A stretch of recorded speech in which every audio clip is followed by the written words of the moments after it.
So, yeah, I'm gonna be doing. I wanted to do LOTRO tonight because it's been like 2-3 weeks since I played it, but yeah, it's been fucking slow as shit. So,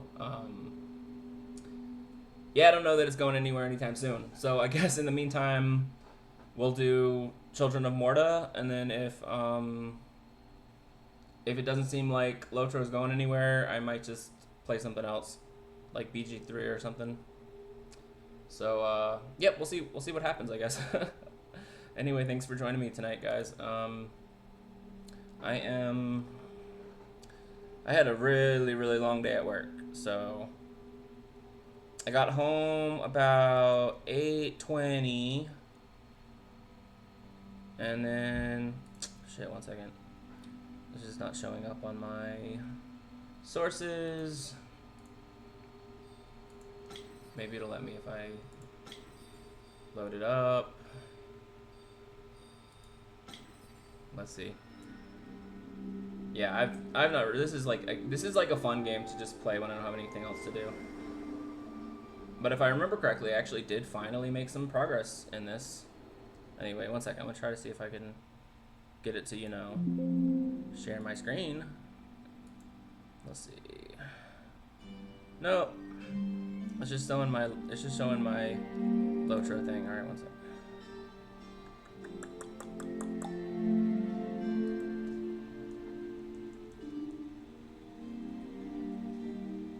Do automatic. There we go. All right, here we go. Yeah, I'm well. Anyway, we'll see. I was gonna say I'm not sure if anywhere things can happen with Lord of the Rings, but that's all right. We'll play it by ear. So yeah, like I said, I actually did make some progress on this last time I played it. We'll see how it goes. Oh, I guess they're gonna tell us something. Okay. They had to continue their mission. 2 more spirits of Rhea needed to be freed and brought to the safety of their home. John thought they should be able to find the temple that housed Anairah, the spirit of the winds, somewhere in the city of Arahat. Maybe he could shed some more light on the nature of the corruption and Mount God. We're meeting somebody in Bearhut. I actually wasn't paying attention there for a second.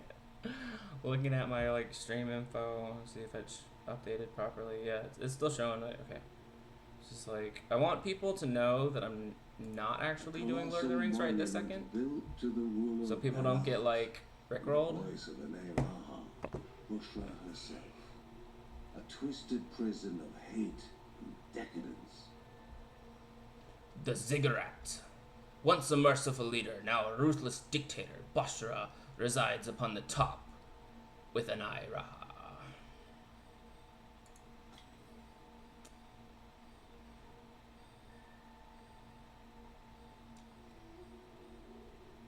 Okay. Who do I want to freaking play?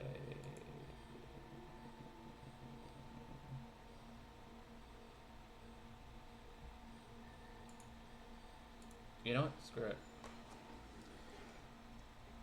I gotta level her up more anyway.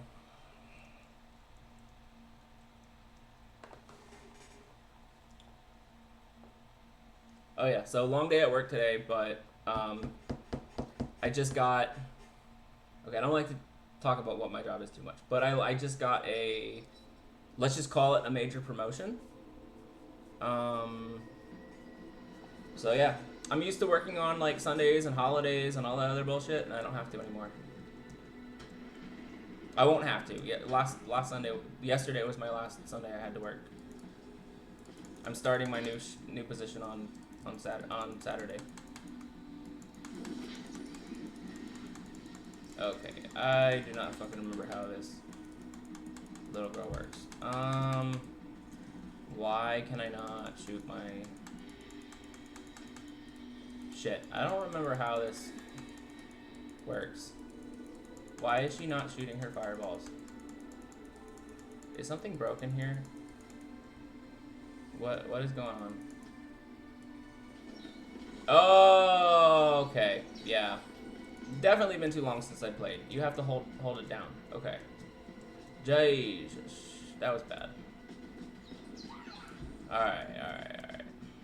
Let's see if I don't die and don't end up dying because of that. That's a fantastic start, huh? Alright, here we go. Man, I feel like I already disappointed some people. It's like, no, I'm not doing LOTRO right this second. Yeah, I was disappointed myself. I was looking forward to it. It's been like so freaking long. My housing's, I don't know how far I paid up for my housing. Yeah, that wasn't gonna happen. Okay. But now that I know what I'm freaking doing.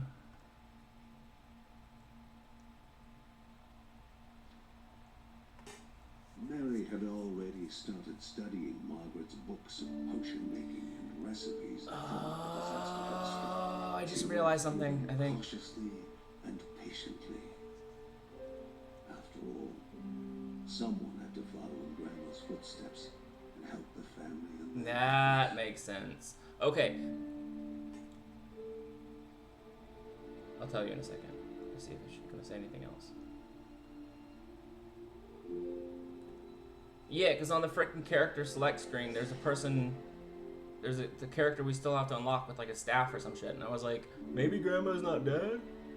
No, that she gonna take on Grandma's role, but she gonna be, because she's not like old as shit, she gonna be a playable character probably. Because I just saw the silhouette and I'm like, that's definitely somebody. That's definitely gonna be some grandma like shit. So it'll probably be Mary. John did not look up, dreading Dope. the possibility of having to look his wife in the eye. How could he tell her so terrible a truth?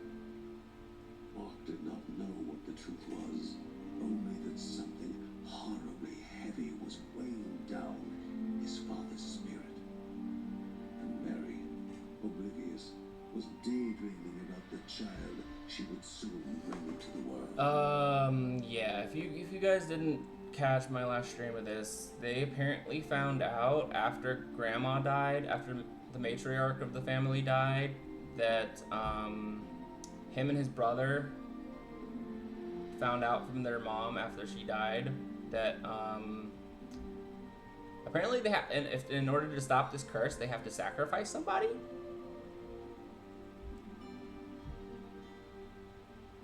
Yeah. Yeah, we'll see what happens with that.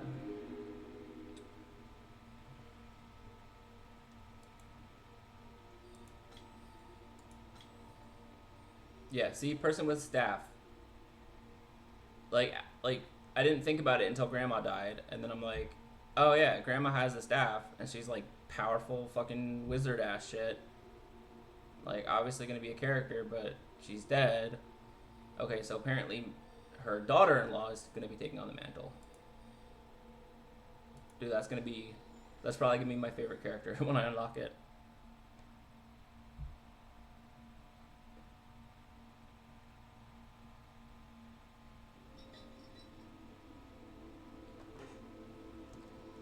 I wanna try to get better at using Lucy. The freaking fireball shit is cool. I always like magic characters.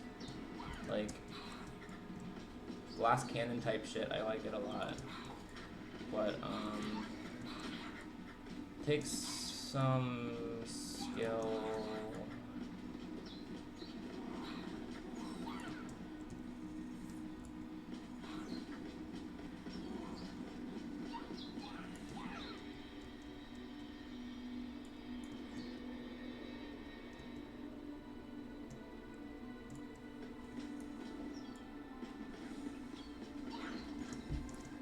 What else can she do? Oh yeah, the little twisters. Okay, yeah, that's kind of important to keep them from getting close.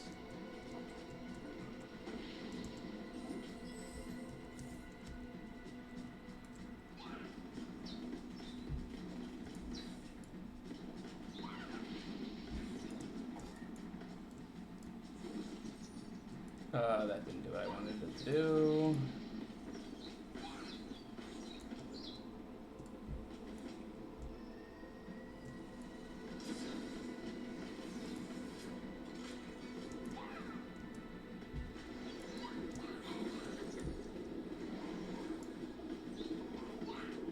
I don't know what that actually does. Is that like a shield or something? Oh, Jesus. That was bad.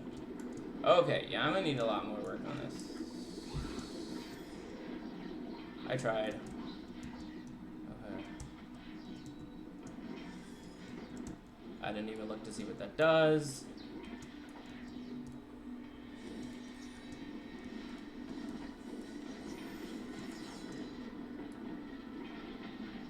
Yeah, I guess it gives her like a shield or something. That does not give her a shield, because she... Oh, it heals her. Wait, what? I probably should have looked at what that actually did.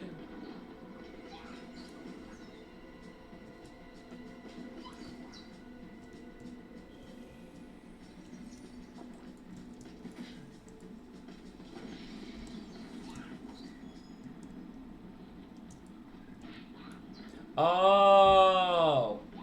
Okay. Yeah, I was standing there like an idiot thinking it was like a shield. No, it's a, okay. A mirror image thing. Wait, there's something over here. Hold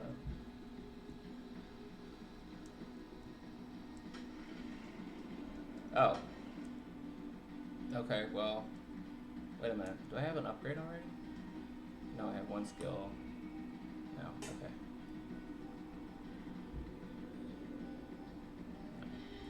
Alright. Who could have possessed such a powerful object? I mean, I'm definitely gonna freaking die, but that's cool.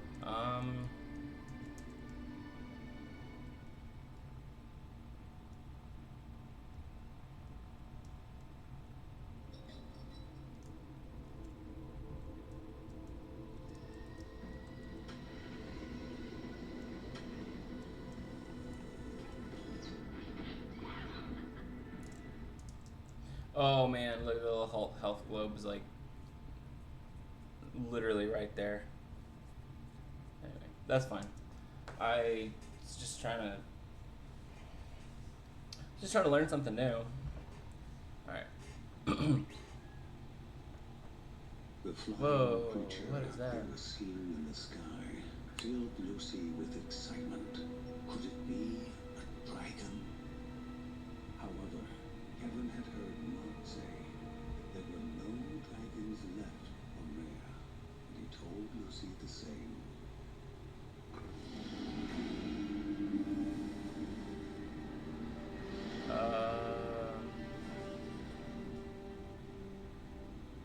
Interesting.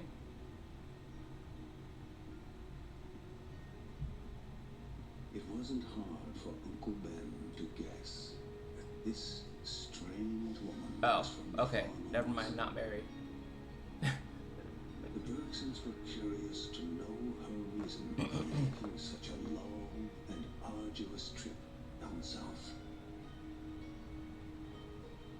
I mean, I guess that makes sense. Even if Mary learns all like the fucking potions and shit, she's not gonna be The like. details Apon knew about Oh, fighting and like the she's corruption still pregnant too. Yeah, I'm an surprised the idiot. family Okay. and stirred more than a little respect for her. Yet more surprising was the fact that the wife of a tribe chief would take unto herself to journey south and give aid to the Bergsons.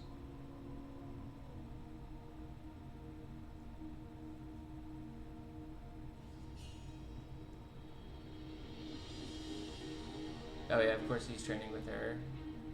Spiritual Joining in stuff. with the Bergsons would help them in their quest. Moreover, Mark could learn a thing or two from her in the art of combat. Yeah, because he's like a monk.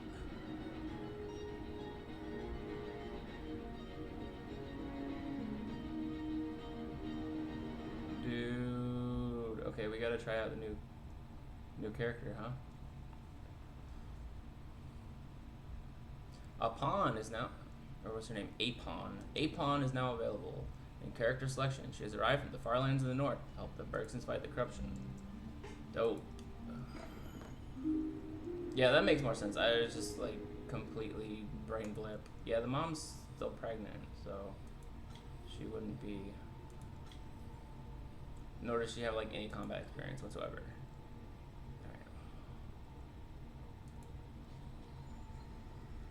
I'm not really sure how it works if you choose like a lower level character. Can they even still do like? Because I've tried some of them and they're like, I don't know if it's. Anyway, mid-range warrior, she can take out multiple enemies at once while preferring to keep them at a safe distance. Use energy to perform her magic glyph. Primary attacks fill her energy.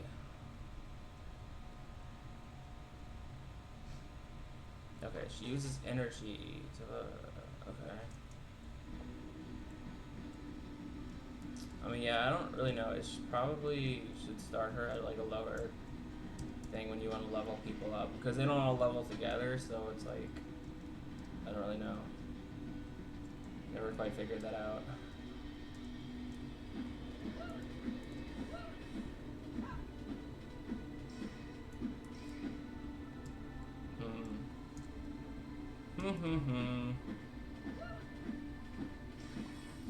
I mean, it's nice that it like is kind of also some CC.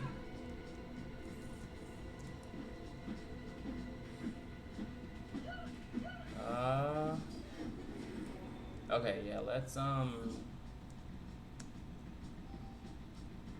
upon focuses the energy around her, releases it enemies to push back, slow, and damage them. Push back, slow, and damage them. Evades with such a force that enemies around her are slowed. Cool.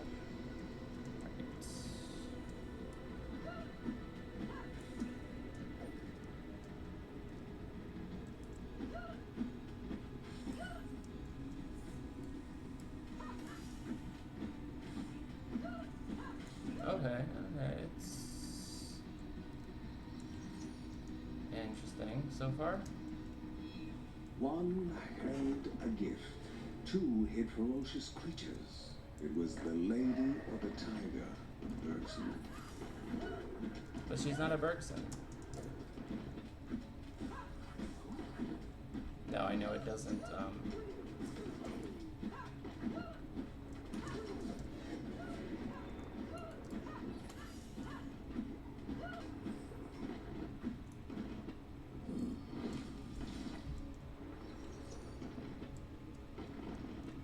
Oh. What up, douchebag?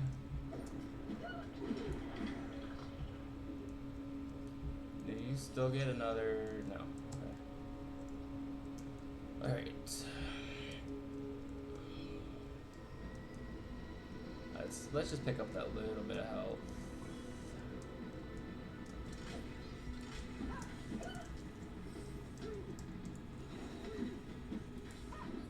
What did that say it increases?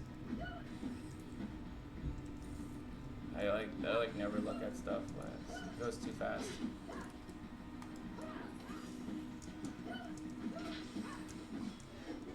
How do you do the evade doesn't seem to. Oh yeah, it does. Okay, okay. So her evade slows the enemies. Okay. All right, let me level up. Or not. Oh yeah, no, I have two. Okay. Increased slow duration, increased damage, and duration. Sure.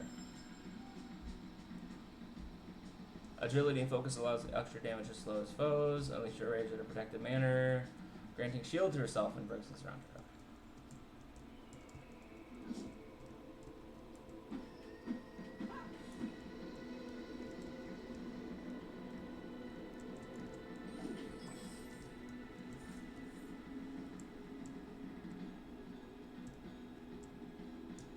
Yeah, I think your level doesn't matter too much. I mean, obviously things will be easier if you have more.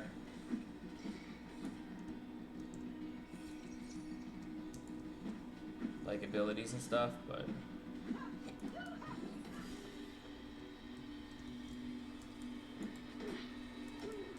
oh, that's on cooldown still. I should probably be trying to like evade through them and shit, so that it slows them down.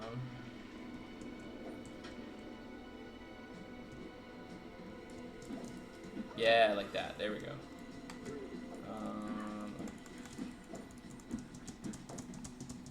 Yeah, you like go past enemies and then like turn around and hit them. Maybe.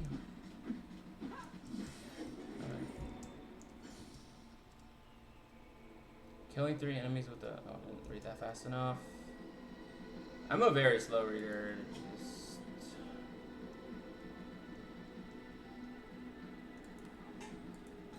Okay, that's rage.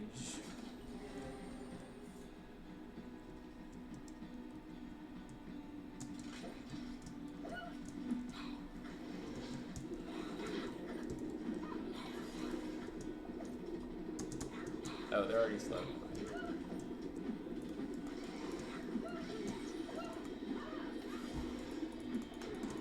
I hate these goddamn purple fields.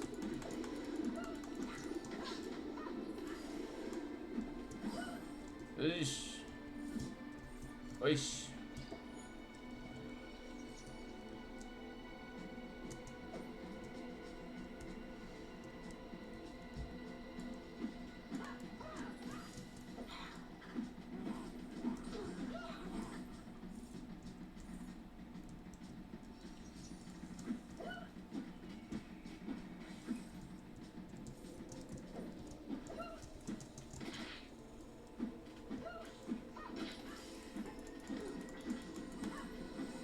Oh, I just saw like that energy build-up mechanic. I don't 100% know how it works, but I did see it do something.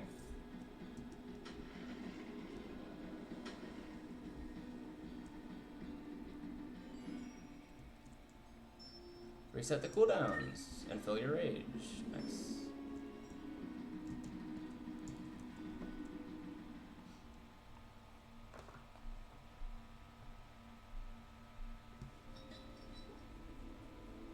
Alright, if next time I die, I'm gonna at least check on the LOTRO progress.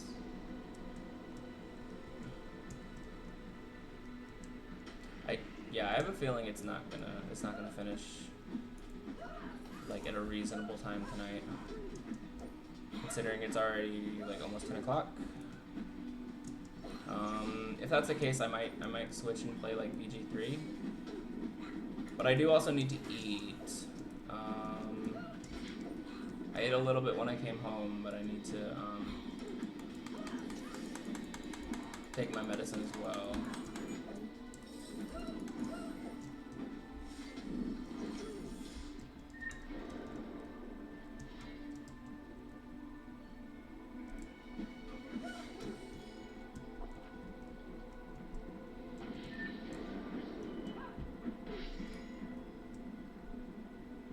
Reroll all divine graces. I don't really understand the relics and stuff, like how you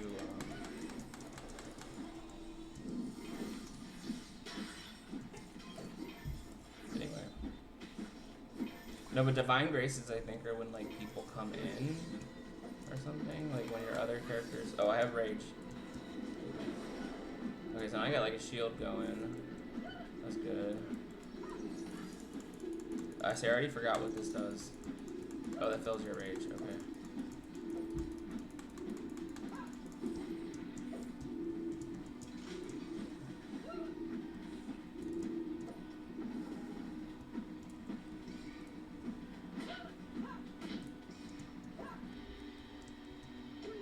What is that? She taunted the Guardian to provoke. Oh, I hate these things though. You run over across the whole damn map trying to avoid enemies and etc. etc.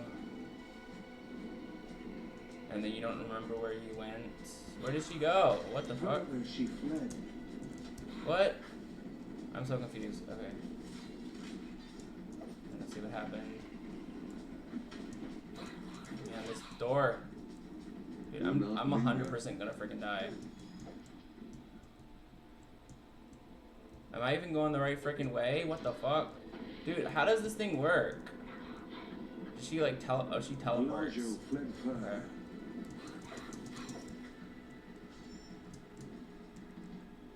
Oh, okay, thank God. Another successful chase. I'm normally so freaking bad at those. I mean, I lost like all my health basically chasing her, but okay. I don't remember what this gives you. Mysterious egg found.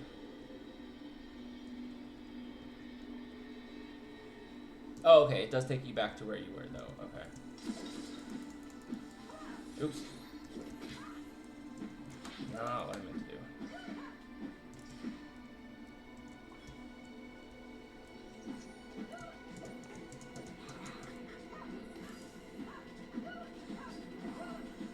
Yeah, I lost my focus a little bit there.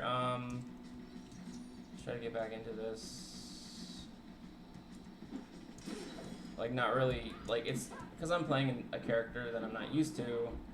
I have to think very hard about, like, making sure I'm doing, like, mechanics the way I should be to not die.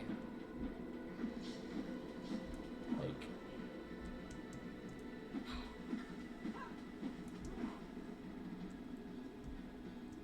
I am definitely, like, a slow learner when it comes to these kind of games. Two people, one old and one young, surely did not belong in the clearing of windswept sand. The older was nervous, looked at his surroundings as if for the first time. But an air of wisdom still lingered around him. They were on the run and in search of one more able-bodied than themselves. A monstrous and savage creature had begun to dwell near the observatory. Okay. The skies, he said. Uh-huh. The skies hold the secrets of the gods. Steam. It was perhaps more powerful than a horse, but it was nowhere near as reliable. What do they want me to do? Steam. It was perhaps more powerful than a horse, but it was nowhere Am I missing something here? as reliable. What do they want me to do here?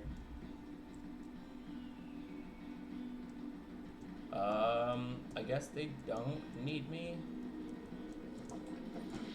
So yeah, sometimes you just run into people just like being people, I guess. I don't know.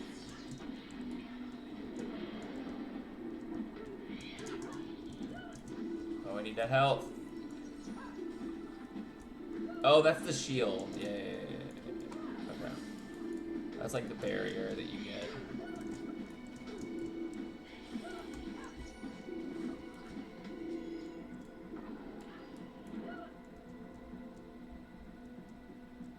No, I came from that way, I guess. Oh, okay, I think this is where I was chasing the bird. Is this the next? No, that's... Wait, what? Oh, that's where I came from, dude. How did it take me all the way back to where I came from?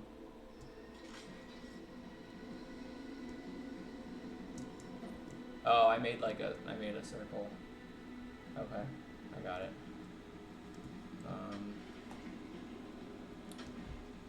I lost my orientation a little bit.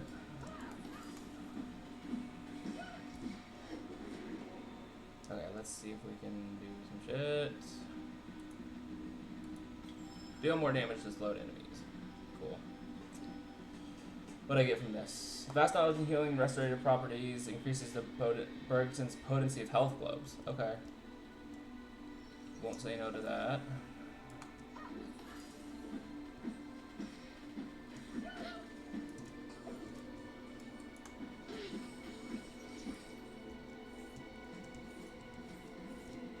Yeah, health globes healing me more is definitely something I need. Considering that I am not... Oops. Keep pressing the wrong button. Not the best at avoiding damage in this game, honestly. My strategy is just like kill stuff faster. I'm not that good at dodging shit. Which, like, yeah, in this game is probably not gonna do me much good, but That's okay.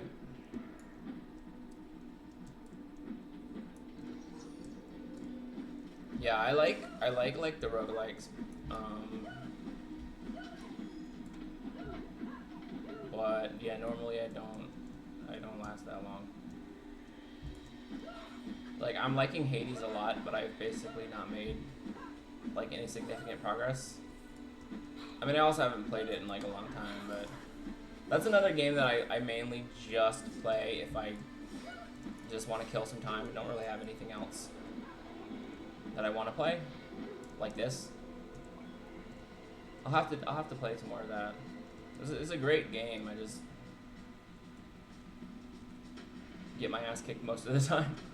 I mean, I actually did make it to like the like third or fourth zone, I believe, but and now Hades 2 is out, and I think Amelia Tyler said she's in that. Who's the narrator from BG3? Because I've been watching her streams of Baldur's Gate with Jay Britton. I watched like most of the voice actors do their streams of BG3, except like maybe I think Theo Solomon. I haven't seen much of his stream, but as much as I love all of them, like Amelia Tyler's is the only one that I've like watched some of them like all the way through, and have been like watching all of them and continuing to watch all of them. The other ones I've just like watched here and there when they post like a VOD on YouTube. Yeah, it's just as great as they are, they're just not as, I don't know. Amelia Tyler, her she just has like really great banter with Jay. Her and Jay have like really great banter. Like I feel like a lot of the streamers, they do like more talking than playing, which is fine. They can do whatever they want, but yeah, it's just like it's just been more entertaining watching Amelia and Tyler and Jay. Like I find their like talking really entertaining, even if they're not playing as much. Looked at his surroundings as if for the first time. Yeah, mainly it's just because streams are so damn long that it's just like, and I don't have much of an attention span. So, yeah, most of the VODs I mostly watch them on like VODs on YouTube. Monstrous, savage creature had begun to dwell near the observatory. And I just don't have enough attention span normally. So yeah, it's nothing. Say nothing against any of the people that do it. I just don't have much of an attention span. So like I'll watch for like a little bit while I do something else, and then I'll like lose interest.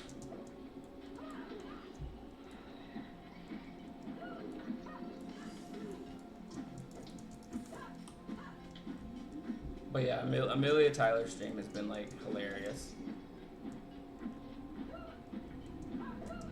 Well, it's also they do like the full-on voices for their, they like literally play the game in character, which is like hilarious. Like they're both doing like the voices for their characters and like role playing and stuff. It's fucking hilarious. So.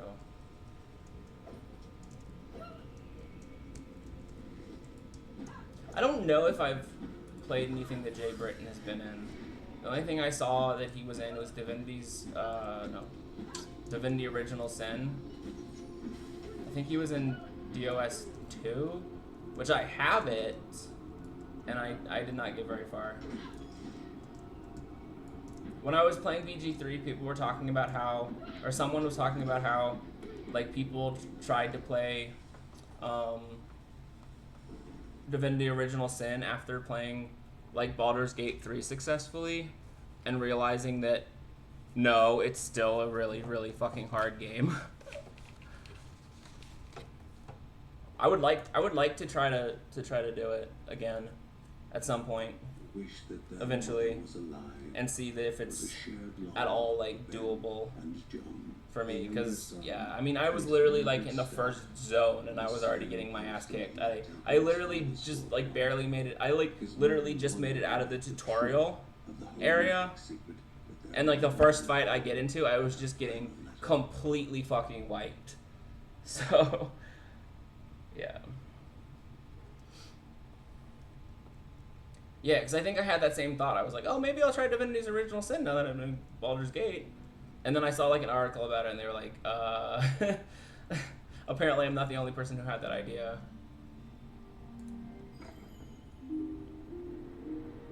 Wait a minute, can I do any upgrades? Let me see if I can do it. Oh. Also, I forgot. I was gonna see if. Hey, Lord of the Rings is online. All right, we're gonna do that. That's a good stopping point.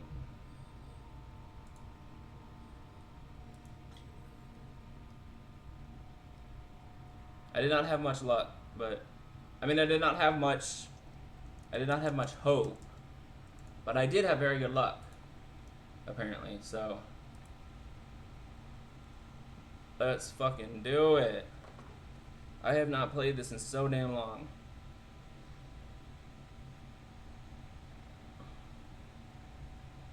Let's update my stream info.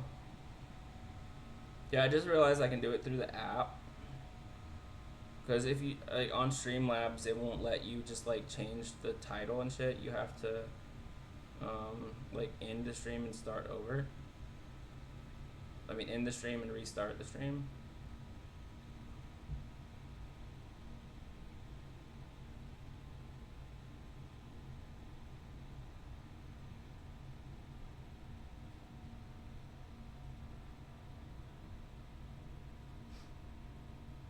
Lord of the Rings.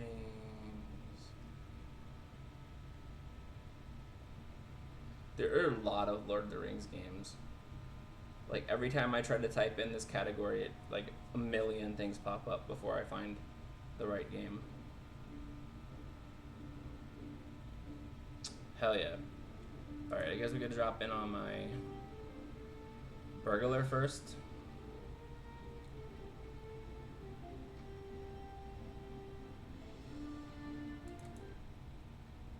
Oh, okay. I gotta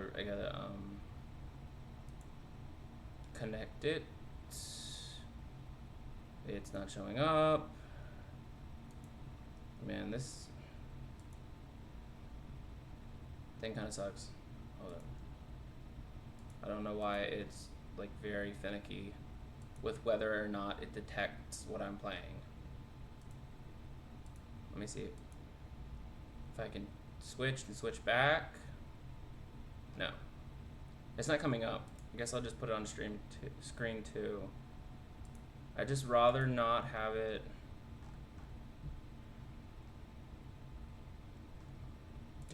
I'd rather not do it like that. Let me see. This thing does not like me.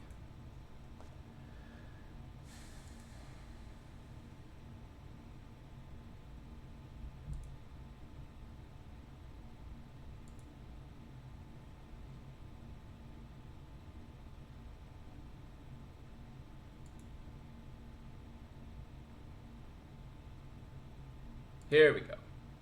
Yeah, it's very finicky. It sometimes takes like multiple attempts to get it to detect the game that I'm playing.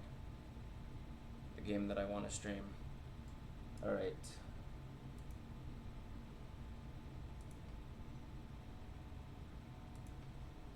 And get myself fucking acquainted.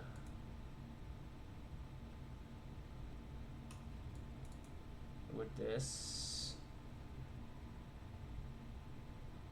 Dude, I'm so glad I got this Lalia's Market thing, because I was having a bitch of a time going back and forth between, like, because all I could do was go back and forth between my house in the Shire and wherever I was currently playing, and I was like, I need a better, like, hub, like Bree, but I don't want to run my ass around every time. I'm just too used to, like, the very, very, very, very, very quality of life convenience of Guild Wars 2, where you can, like, literally just fucking waypoint everywhere, and that's only if you don't have like any of the hubs which you can like teleport into and out of.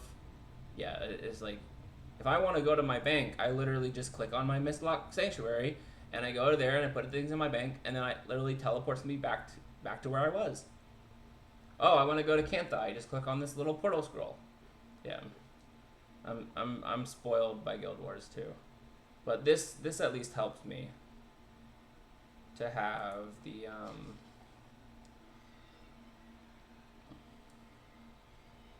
Oh, I just realized I have this club. That's a pretty cool looking club. Anyway, it's really very helpful to have this Lalia's Market waypoint.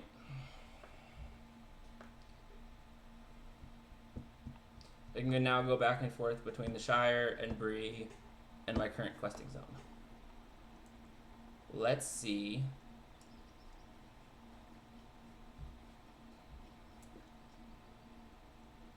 Let's do this because I don't... Okay, I do still have... Okay, I did upkeep it far enough. I was worried about that. I'm like, am I...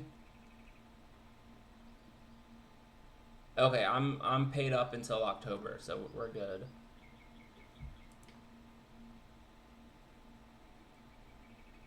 Because yeah, the time before that I was not. I had lost access to it since the last time I played.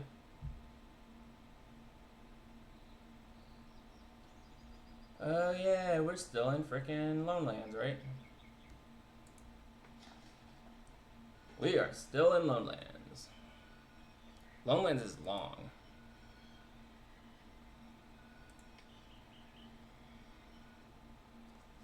Like I thought I was getting to a certain point in the quest, and I thought I was gonna send me off to it looked like it was gonna send me off to well, I don't remember what the zone is called because it's been a long time, but it was gonna send me off to this certain zone near like the Shire or near like the something Shire, but no, not yet. Oat Barton, on the border of the Shire, which goes to, yeah, anyway, North Downs, I believe. Yeah, they want me to go. I think I'm gonna go to North Downs next. But yeah, I still have not finished Lone Lands, so I'm still on volume 2. I mean, on book 2 of volume 1.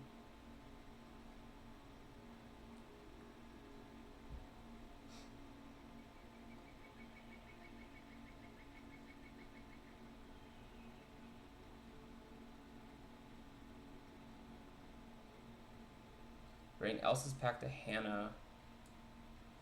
Found in Oscarith. Yeah, see, it's already given me for book 3. Like, I don't know why it's on chapter 16 of book 2, but it's already given me book 3.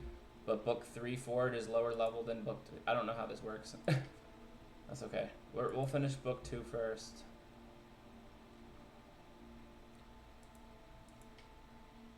And then my burglar stuff is also continuing in Oat Barton, it seems. This lady's in the Forsaken Inn as well. And then I'm just trying to get myself remember what I was doing. Okay, we're killing whites.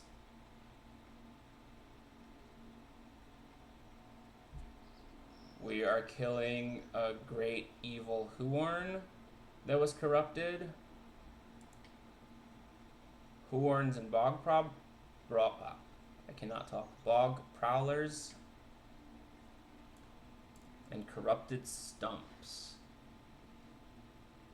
Okay, now this lady is in Oscarith, so I can do that real quick.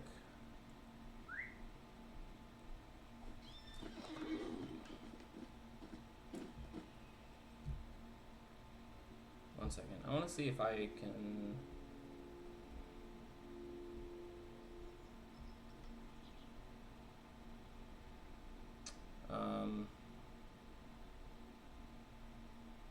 Whatever.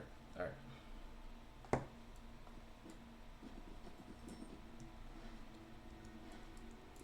Yeah, it was like, let all the people know. Like, a bunch of people left because I wasn't playing LOTRO, and now I'm playing LOTRO again. I don't think it'll send out, I don't think it sends out another notification. It's like, I actually am playing LOTRO now, if anyone was wanting to watch that. Okay, and then Frederick the Elder. What is this one? What is this reflecting pools thing?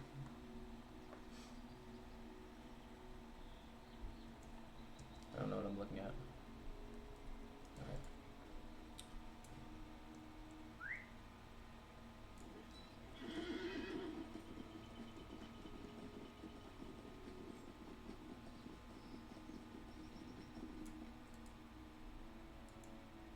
What do you need? I don't know why everything you get from this is like worse than what you have. That seems worse than what I have. But I might just not understand the stats well enough. I still don't understand the stats in this game. I feel like they're more complicated than they need to be. You have like, I feel like you have multiple stats for like the same thing.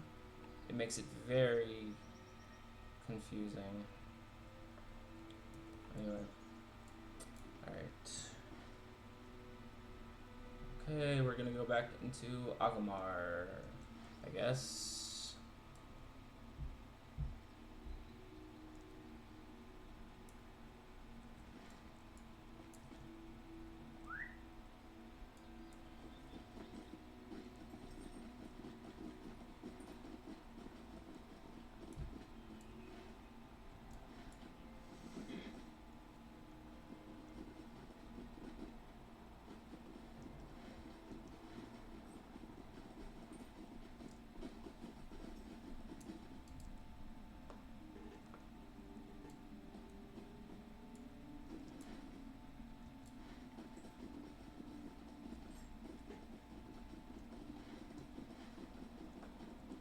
Man, I'm so glad I got that goddamn carry-all thing.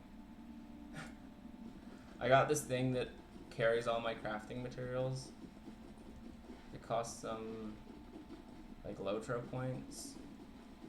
I think I actually did spend real money because I was just like, I'm just sick of carrying all this shit in my inventory and switching it between all my characters and etc, etc, etc. Although I don't think you can actually use it between characters.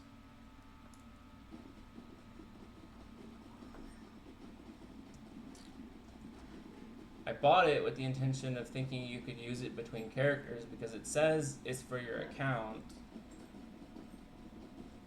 I mean, it's fine because I think it only carries the stuff this character can use. It doesn't carry, it only carries so many materials, so it's like, I think I just put everything in there that this character actually uses, and then, which reminds me I do gotta look at where I'm at with crafting.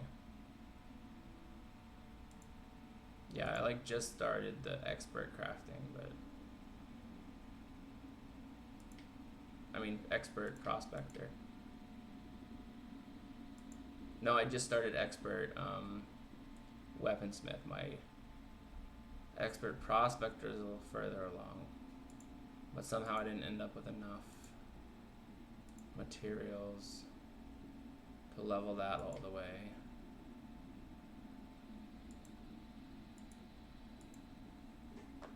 Also, I don't know why I have blueberry pie filling, but I don't have anything to actually make a blueberry pie. I'm not sure what that's about.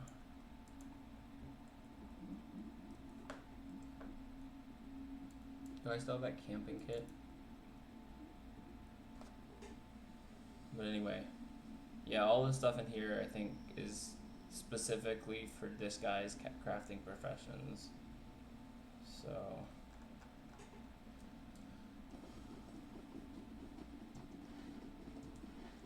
alright, what is this? Dead Rising, defeat whites in Agumar. Okay. White? Yeah. Okay. Alright, let's see if I remember how to fight. You want to do this. That's fine. I'll pick it back up. I had like kind of a semi-rotation kind of going on. Not really, but like I had certain things that I set up when I was getting into fights. Reveal weakness and aim, I believe.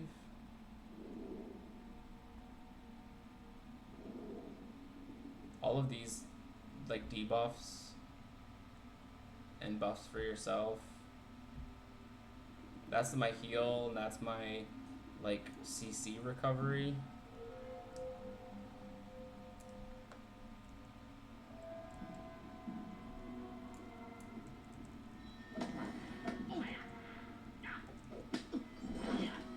There we go. Yeah, things die very fast. Seem to die very fast on a burglar if you set things up right.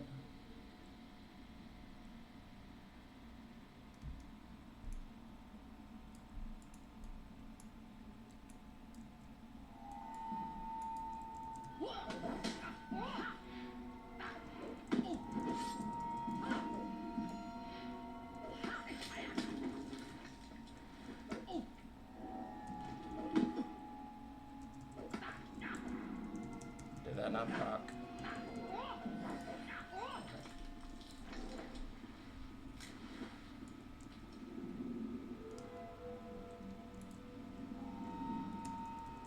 This kind of has like a little bit of a cooldown though. I have all these things set to like shift click, which is kind of an awkward reach for my finger. I'm not really sure what else to set it to. So I'm occasionally finding myself just clicking on some of those skills.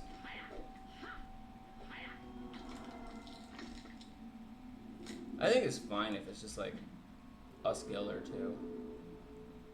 It's just like kind of annoying the way I have it set up. It's not like 100% sure how to fix that.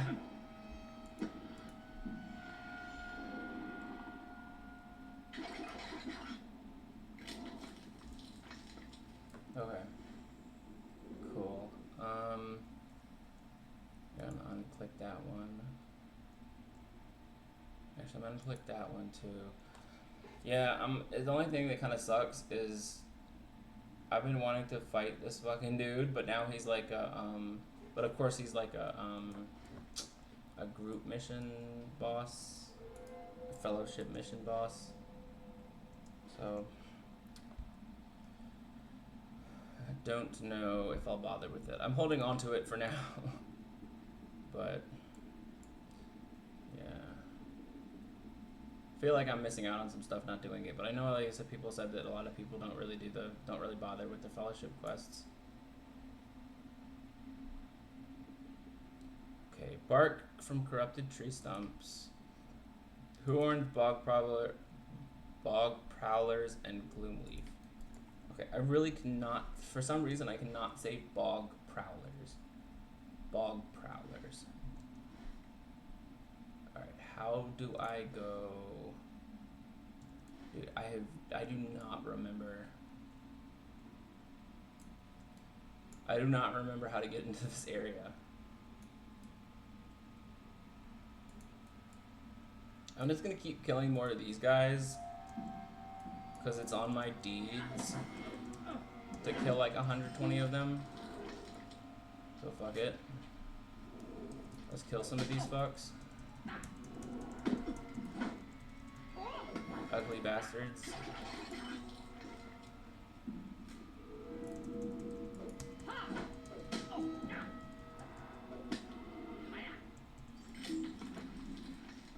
Yeah, I don't fucking remember how to get in there.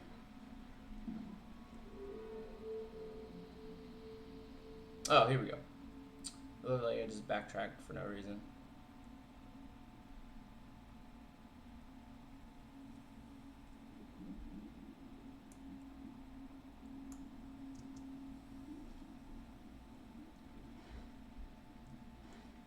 Yeah, the stealth is fun, but you skip like a lot of enemies and a lot of experience if you're just like la di da di da. I'm not gonna fight anything.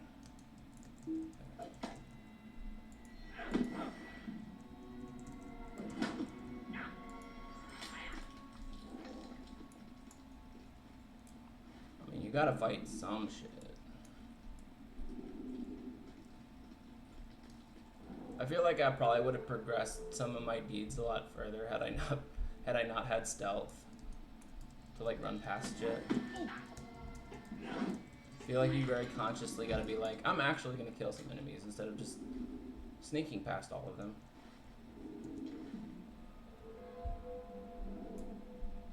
Oh, these fuckers. I remember these fuckers. I don't like these fuckers. They kicked my ass a couple times.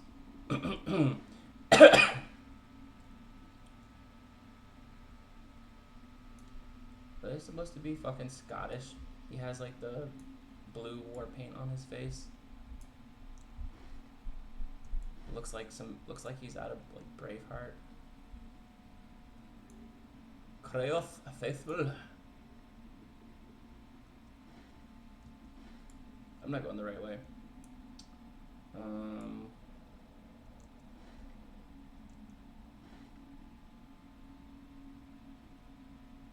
How'd I go? Excuse me, how the fuck do I get in there? Alright.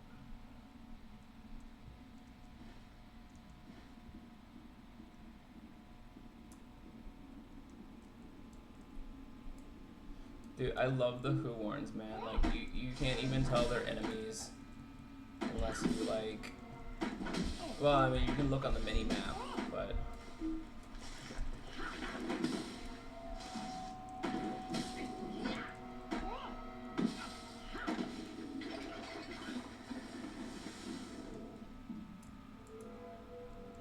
Oh, I thought that... See, I thought that was a fucking dude. I'm not looking at the mini-map.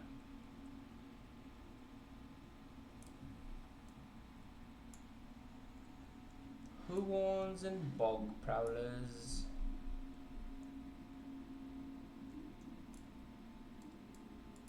Okay. Yeah, the horns, all the enemies light up when you mouse over them. I don't know. It's very cool. I like the Huorn enemies a lot. This is cool, man. They literally are trees. And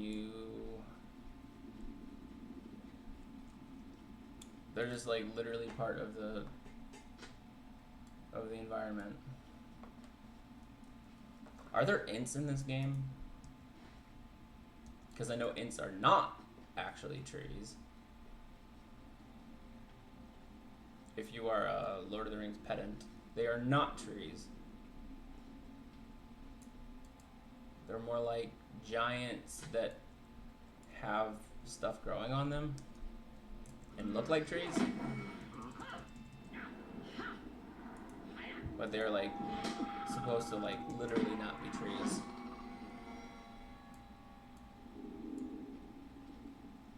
And it's like maybe a little bit different depending on the fantasy world that we're talking about. The interpretation is slightly different because I feel like you see them in other things and they actually are supposed to be like trees. But no, specifically in Lord of the Rings, they are not trees.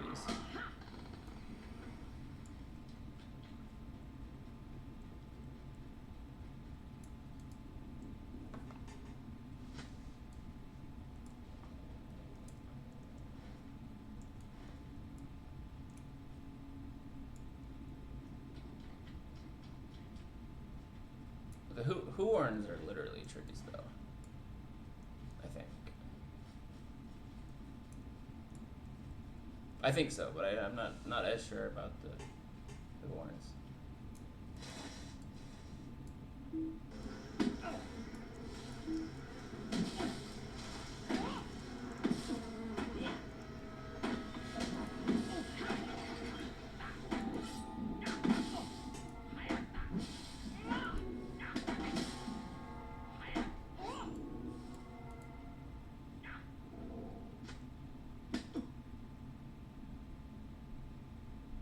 Oh. I was like, what's attacking me?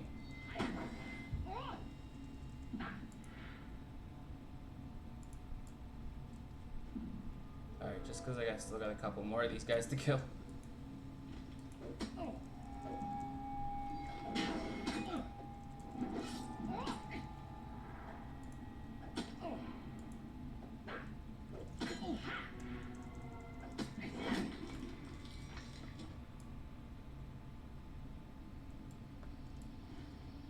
Alright.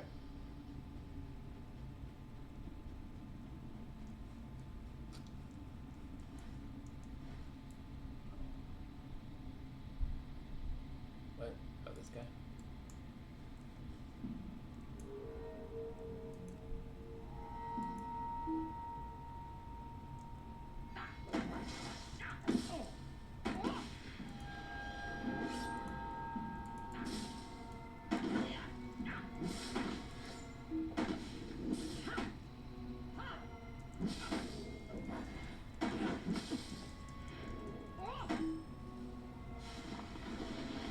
Wait, 1 second. I'm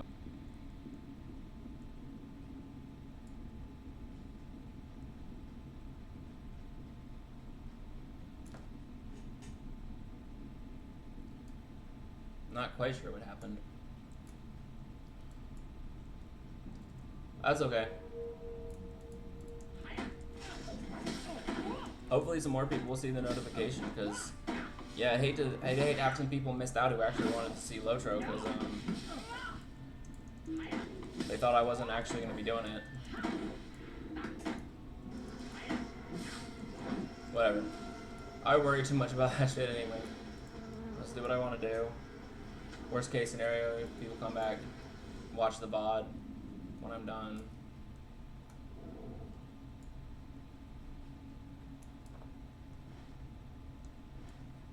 Alright, I got 2 more corrupted stomps, 1 more born. Where are all these fucking bog prowlers, dude?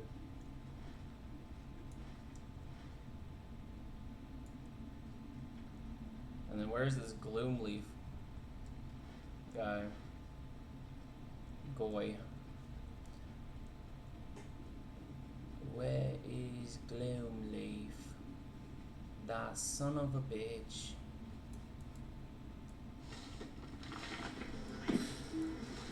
Oh shit, bro. I am probably about to get my ass fucked up. I am probably about to get my ass fucked up now.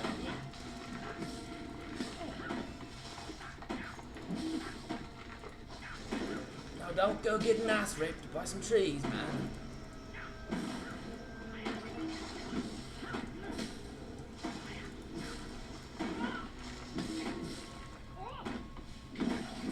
Alright. Yeah. Fuck him up. Fuck him up.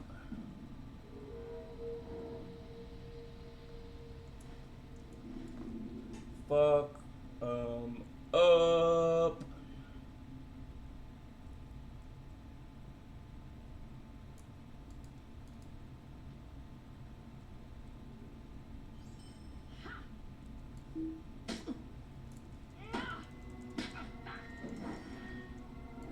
I have acquired adamant. Oh, it's a diamond. Okay, they made it sound fancy as shit. It's just a fucking diamond. Okay. Dwarf leather shirt of vigor. Alright. Okay, I should not kill Gloomleaf yet. Oh, this is Gloomleaf. Okay. Man, I did not even realize that. There we go. Okay. Cool. Alright, we gotta find out where all these damn bog prowlers are at. I only saw like a couple of them. They're supposed to be in that area, but I only saw like 2.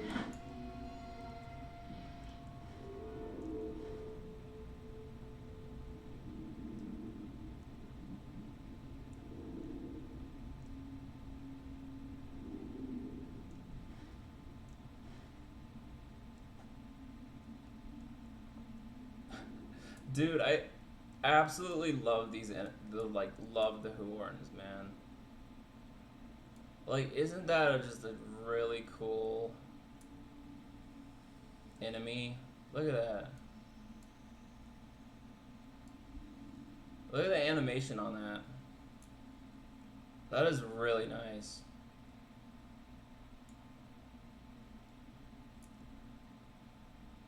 And then they're not even, and then on top of that, they're not even doing that. Look, look. See, he's just sitting there like he looks like a normal fucking tree until they get walking around like that. That is really freaking good character. I mean, enemy design, man. Oh, don't interrupt me. Hey, man, I was just complimenting you. Don't interrupt my mining. At least let me finish mining. Now I had some echo. All right. Bro. I had my stream in the background. All right.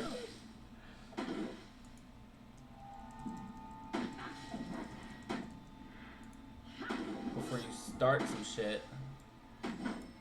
Thank you. All right, let's try that again.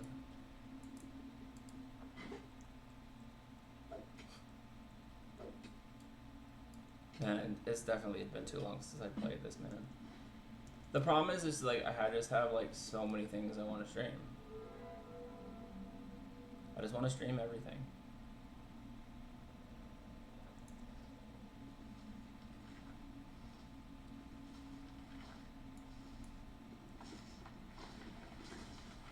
I'm sorry, I'm just admiring. It's a really fucking nice animation. It's really cool.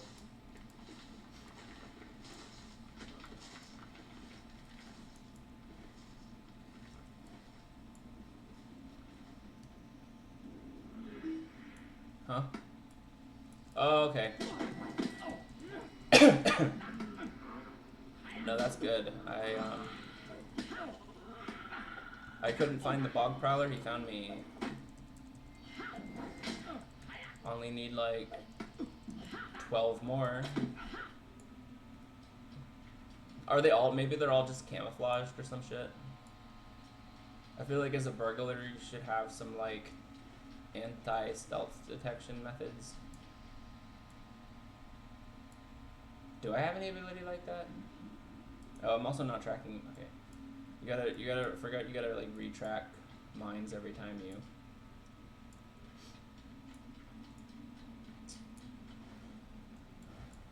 Alright. And you can only have one tracking skill on at a time.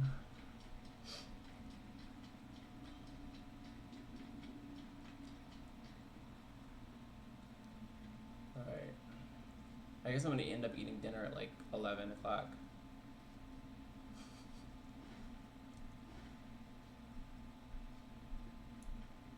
Got some raviolis, man.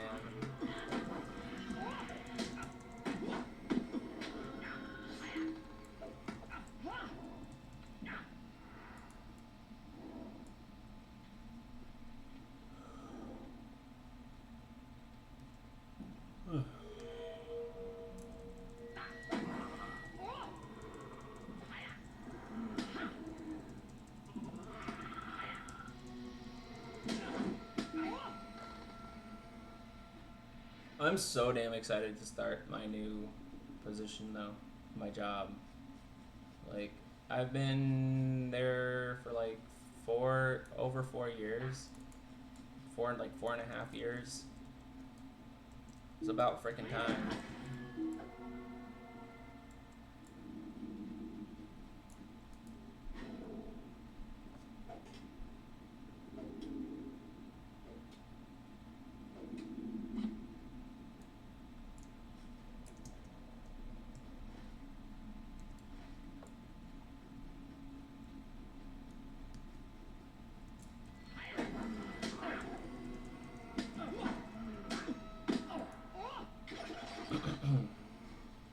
Alright, now it's going a little faster.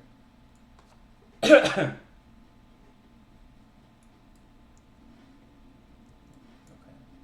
This is the end of the zone over here. Okay, I knew that was going to be a cool one.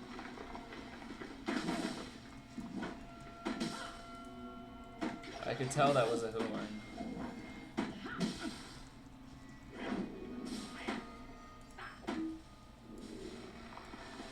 Man, I really gotta really gotta think of more cool shit to put in my fantasy world. Cause spent most of my time just like developing like, you know, like the sapient races and stuff. Like, but I need to come up with some more cool like creatures and stuff. Also debating if I should have giants in like more areas of the world, because like right now I just kind of have like frost giants and like very secluded deep in like the mountains. I have to decide if I want to add any more like giants, because I have one area of the world right now that I need to figure out what was living there before a certain point. Because like there's a point in like history when like the humans kind of like migrate into and across that area and like establish their empire, but like I feel like something needed to have like inhabited that area before, especially like how in like real life history that always happens. Like people are living somewhere and then some other assholes come in and like take over and like yeah.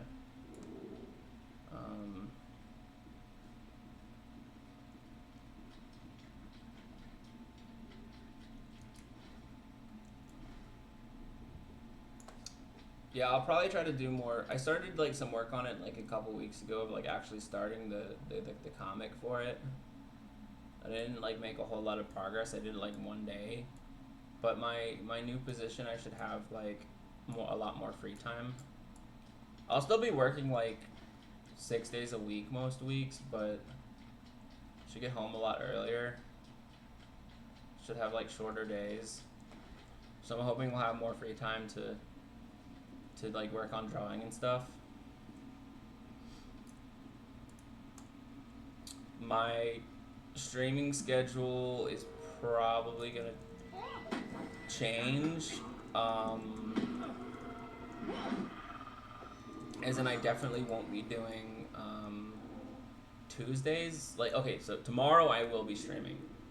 But after that, I will probably not be streaming on Tuesdays most weeks, because I'll actually will be working on Tuesdays. So I'll probably do Saturday nights, Sundays during the day, and then like we'll see what other days I end up doing.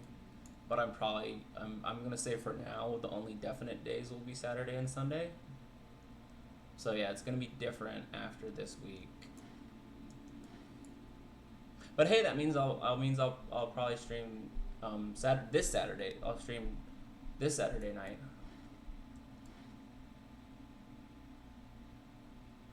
Okay.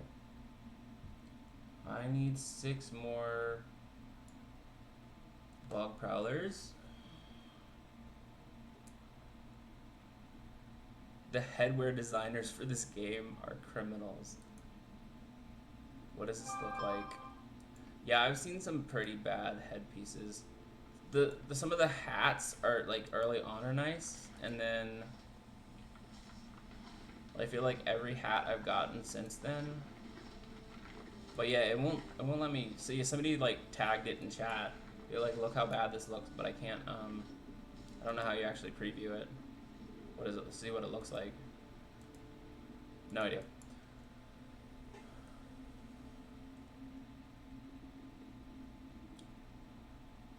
Yeah, I mostly have hats turned off. Oh, control click. Oh, thank you. Hey, thanks. Thanks, Elite Spy 88. And thanks for watching. Don't forget to follow. Oh man, that's certainly... Well, I was gonna say that's certainly a hat, but I'm actually not sure about that. Is it a hat? I don't know. That's certainly a thing that a character can put on their head, I guess.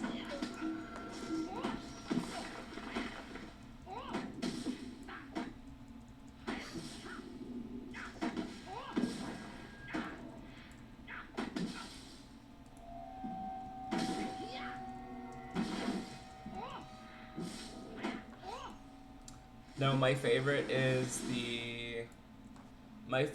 the hat that you get on that I got on my lore master. When I started my elf lore master, I got a hat, um, which is like a brimmed hat, and it's amazing because my character with that hat on looks like Orlando Bloom, and because it's like a piratey hat, but he's also an elf, it's perfect. It's fucking perfect because my character is basically Legolas and uh, Will God fucking damn it, Will I just blanked out at the worst time. Yeah, no, I love the hat. It's amazing. I'm literally Turner. Yes, thank you. God, I'm stupid. Yeah, Will Turner. Bootstrap Legolas Turner. And no, I don't mean I lost my legs. No, it's perfect. I love it.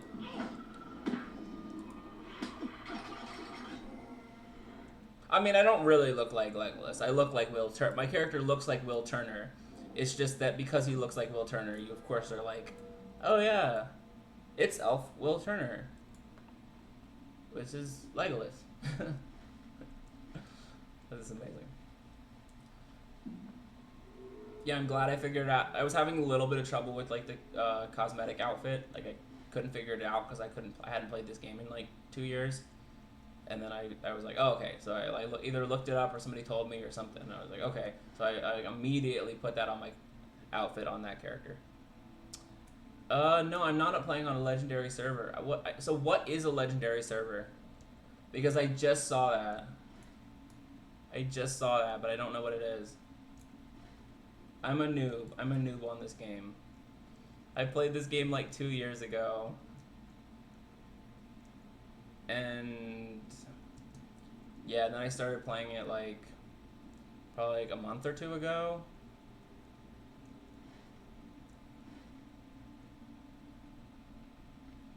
But I've also not played it in like a couple weeks.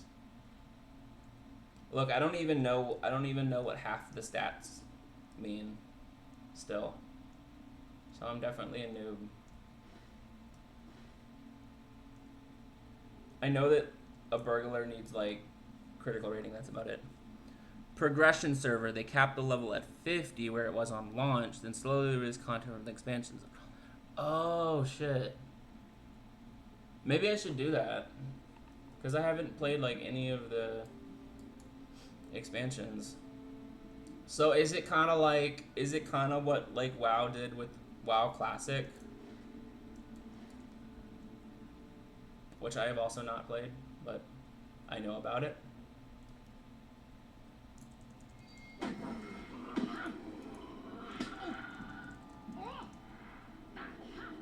Yeah, it sounds like WoW Classic to me.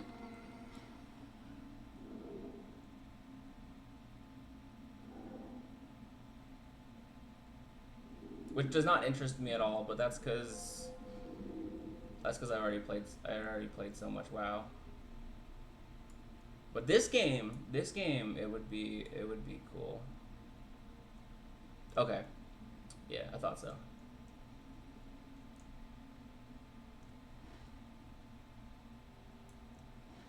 Yeah, especially like starting out on this game.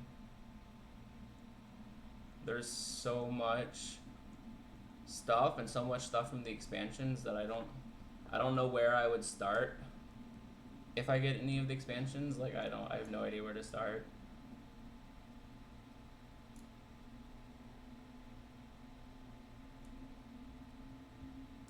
Yeah, maybe I'll do that because I've also still have a couple other characters I would like to make, so maybe I'll just make them on that server. On one of those servers.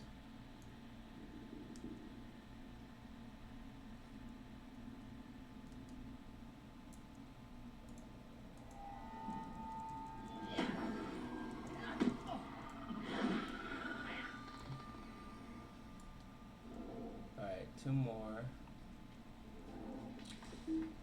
Yeah, I'm not sure how much is left in this zone. Oh, okay. Yeah, I was wondering about that. You have to be VIP member. Yeah, I am not VIP.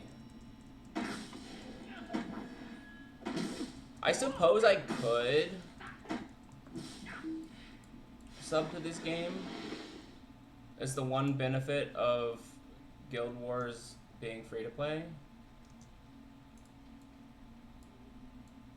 Or you mean, well, it's not free to play, but I mean not having a sub. Oh, that was fucking weird. We got a little bit of lag. Yeah.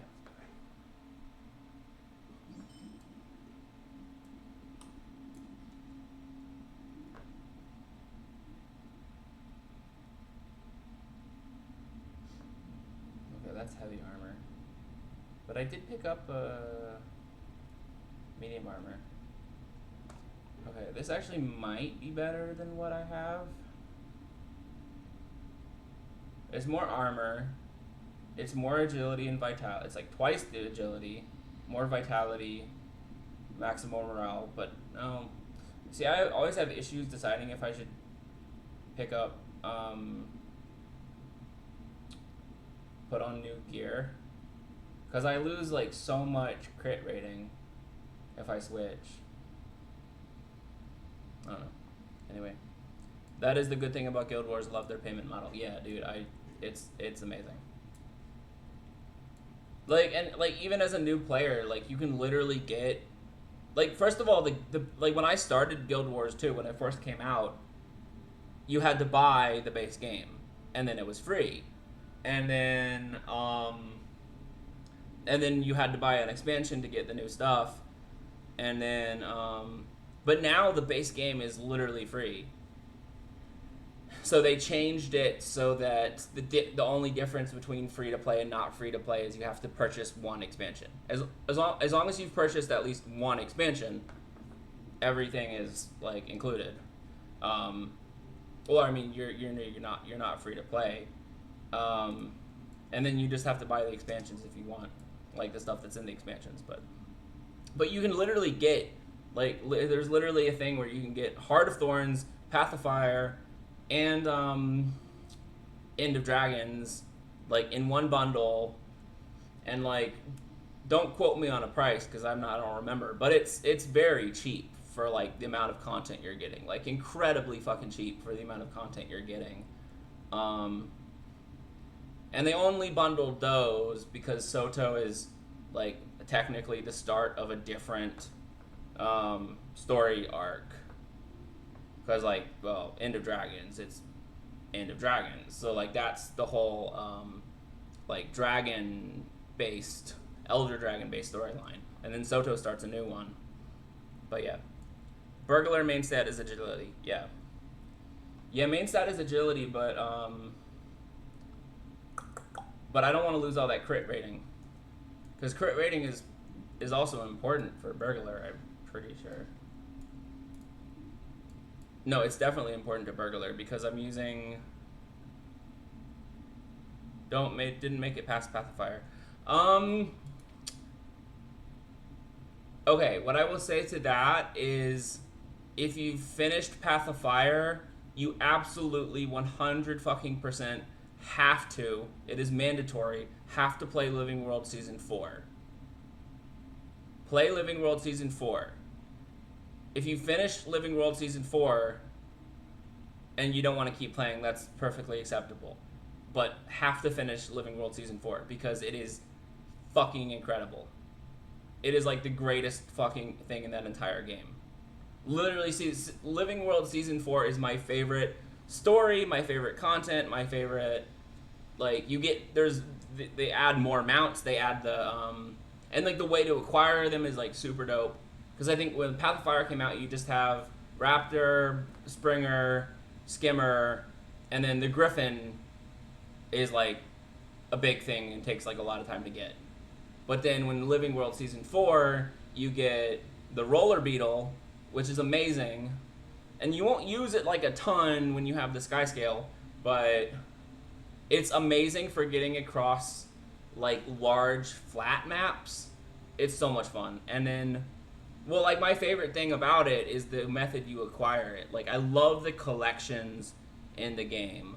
Like probably one of my favorite things about Guild Wars 2 is the collections because they make it like immersive and you feel like you're actually like same thing with like the legendary weapons. Like when they had before they decided to like simplify it and you had the achievement collections, like it literally feels like you're literally doing like the research and doing the stuff to do the relevant stuff to make a legendary weapon.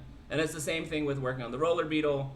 It's the same thing with the Sky Scale. Like if you do the original, now they added a newer method which is easier to do, which I've also done because they actually gave you like bonuses if you do both. If you've done both methods. So it's not like people will just be like, oh, I'll just do the easy way. Like, there's actually a reason to do both of them. You start it from, like, a baby. So, yeah, if you do the original method that's in Living World Season 4 to get the Sky Scale, it's like you start it up from a baby, you, like, do all this stuff, you get, like, the materials to make, like, the saddle, and I like the collections. I think there are people that don't like the collections, and like yeah, they kind of can be a pain in the ass. Especially if they make you go into modes that you don't like. But I mean, generally, I still think that's a good thing. It's like even if I'm not gonna play like a ton of strikes or a ton of like, whatever. Like, I like that it does it. Like collecting when it's farmable in a dungeon. Yeah. Yeah, as I said, I like the collections because they kind of force you to do content that you wouldn't otherwise see. Which I like when it's just like stuff and like events around the world and like world bosses and stuff. The thing where it starts to get more difficult is I'm currently working on my last piece of medium legendary armor through the obsidian method, which is the newest one, which you can do all in open world, which I much prefer. But I do want to do, well, I'm probably going to do the light armor that way, but I want to actually do the heavy armor through raiding because I want to get into raiding anyway. And yeah, it basically gives you like all the shit you need to make. If you just do the collection for the raid armor, it gives you like a lot of what you need. Like the first time, the second two sets take a lot longer, but like the first time, it gives you a lot of the stuff you need if you just do the things. But yeah, on the other hand, I'm like raiding is still really difficult for me to get into. You just have to like not overthink it. I'm normally too lazy to like try to find like a group if there's not already one up.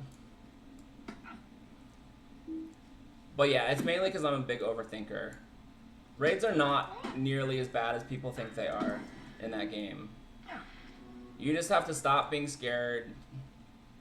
Yeah, stop overthinking. Just look up the mechanics. Like, Muckluck, if you know Muckluck, he has an entire series of videos about the mechanics of all the raids. Like, literally everything exactly what you have to do. And the last time I actually made some good progress on the armor achievement because I did, yeah, I got up through, I mean, I got the furthest I ever got on Wing 1, but I didn't finish it. We kind of gave up at, we didn't finish, what's her name? I don't remember her fucking name because I haven't played it enough, but the basically like bandit person with like bombs and shit. I heard the raid scene is kind of toxic. It is, but mainly because people will come in and like without knowing what they're doing. Like, I'm not saying it doesn't exist. There definitely is toxicity. But it's also entirely possible to do, like, I mean, I only do pugs because I don't frickin', I don't have any, like, my current guild has not really been doing raids. They started doing them, and I got, like, the tail end of it. So I think I went into one where, like, the guy in my guild was, like, training on Wing 1, was training us on Wing 1, but we didn't really, like, we didn't get very far. But yeah, literally the last time I did it, I literally just jumped into a pug.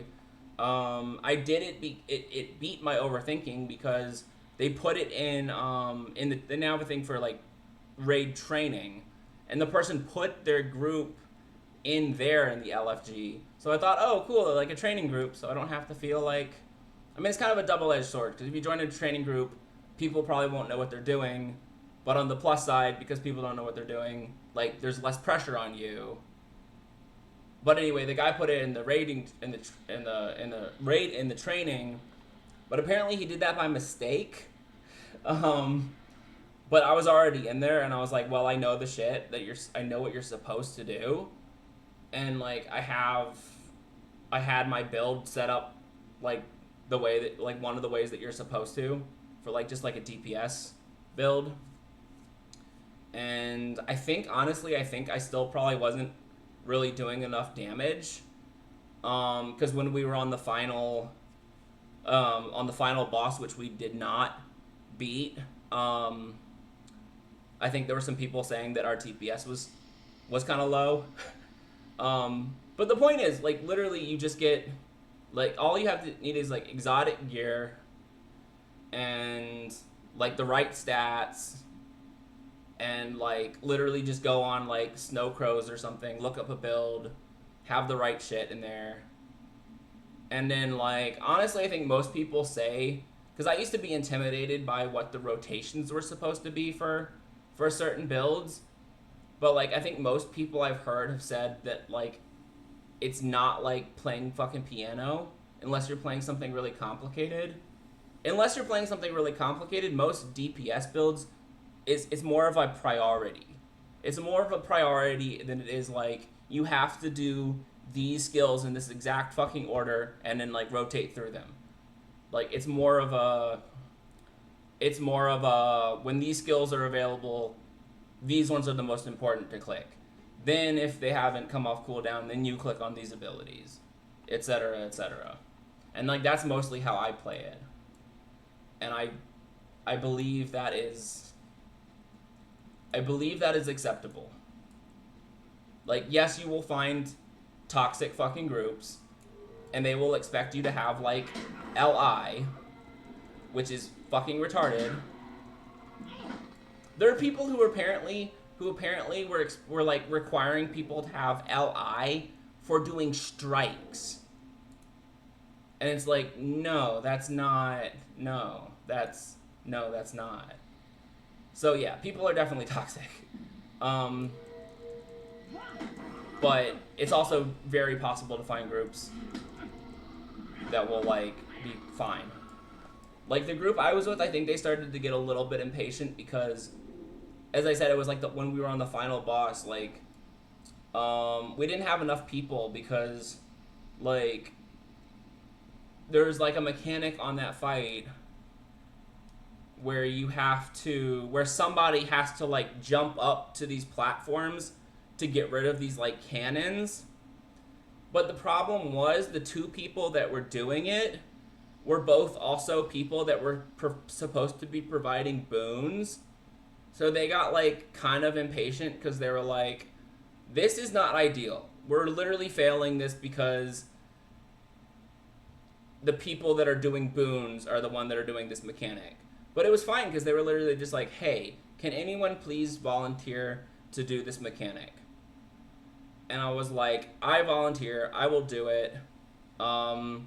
I know the mechanics for this fight, but like if I mean from watching like a video, but like if you guys could explain it a little bit clearer to me, like then yes, I'm definitely down to do that mechanic so that our boon people can focus on boons.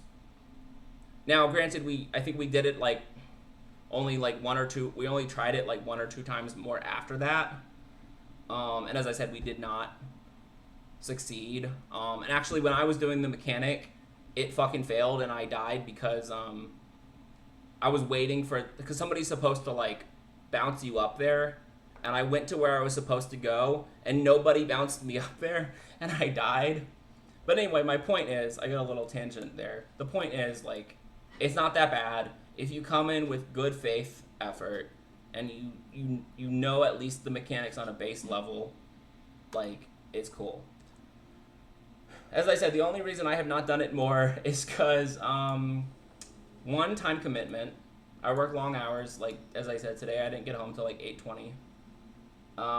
Even if I do get home earlier, like I don't necessarily feel like committing to like doing like a 1 or 2 hour raid when I could just be doing like open world shit, which is much more chill. And then I'm lazy to find a group. I'm lazy to try to like, even through LFG, I'm still lazy to try to find a group through LFG. Like if there's, and that's the same thing with strikes. Like I've been trying to do like the weekly strikes, but even that I haven't really been doing because like unless there's already a group in LFG for it, I don't really want to start my own group. But yeah, I also understand that like most of the reason why I haven't been raiding is my issue. It's not actually the issue with the raiding. It's a me issue. And I think that's part of the reason, like obviously I don't approve of people being toxic, but I can understand both sides of it. I can understand the casual side because it is very intimidating. And as I said, I'm literally a person who's not been able to get into it because of it. But also I understand why people are toxic. I don't approve, and I don't think it's an excuse. But yeah, when people like literally go into like pugs and like they have not even like made any attempt to like know what the mechanic, and I honestly I have been that person before. Not with raids, but with like less difficult content like fractals. I would literally go into fractals not knowing what the mechanics were. But I would also, but the difference is I would also say like, hey, I've not done this before. If anyone can please explain it to me.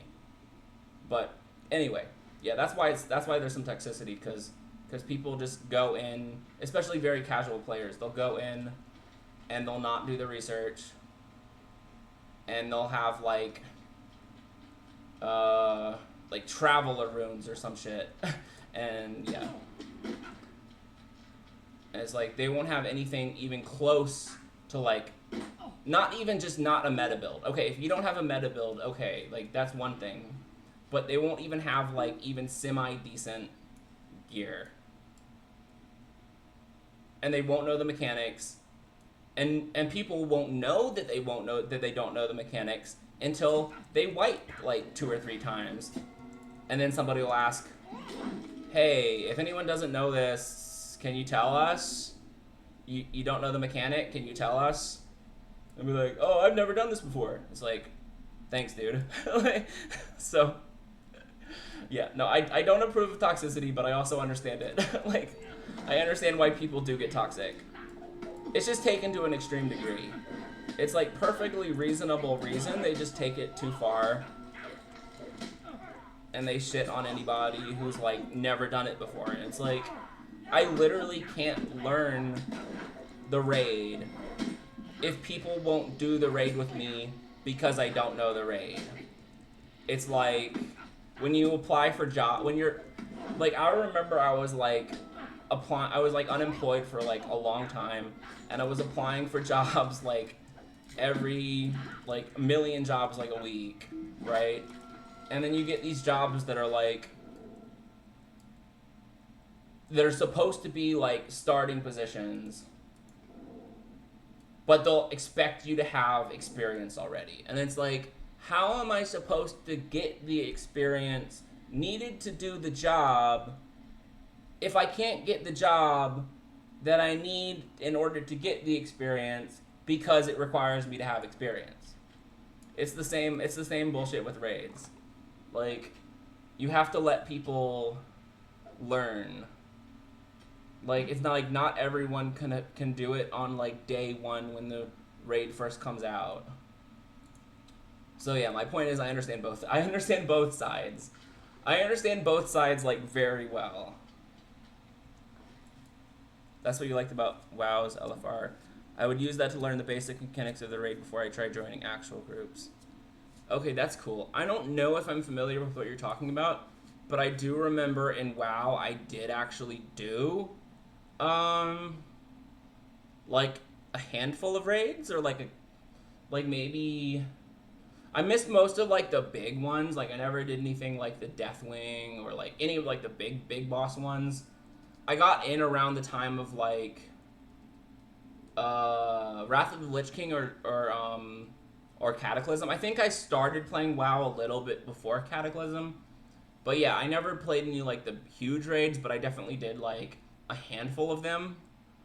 And I do remember the experience being actually good. Like of being able to just jump in and just be like just jump in on a LFG and just do it. LFR looking for a raid. Okay. Depending on when you quit playing it, might not have been around. It's a group finder for raids, which are just dumbed down for pugs. Honestly, it probably is what I did. Cause yeah, I remember literally just doing like an LFG for a raid. And like, I think I literally did just jump in not knowing the mechanics. And like, things went perfectly fine. I didn't have any problems. Yo, what the fuck? Was my character attacking that chest? Oh my god. Alright. Here we go.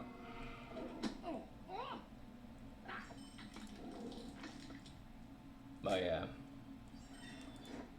I think I have talked about WoW on here before. Cause I got into, well, okay, I started Guild Wars when it came out, but I didn't. Okay, hey, this is obviously significantly better than what I'm wearing right now. Cool. Yeah, I like it when I can actually tell if it's better than what I'm currently wearing, as opposed to being like a trade-off. But yeah, I played WoW. I was late to the game. Because when I was a kid, I think I got like a demo disc or like a disc for it. But, and like I wasn't tech savvy enough to know what the problem was. I just had a disc for it and I installed it and I loaded up the game and literally, and I would like see, I even saw like the cinematic trailer, like that amazing one from like classic WoW with the dwarf and like the snow and all that shit. And then, as soon as it would finish, my game would crash, right? And as I said, I didn't know enough at the time. I was just a dumb kid. And then, like, I guess eventually I somehow talked to someone or something and figured out, oh, I know what the problem is. We have fucking dial-up. So,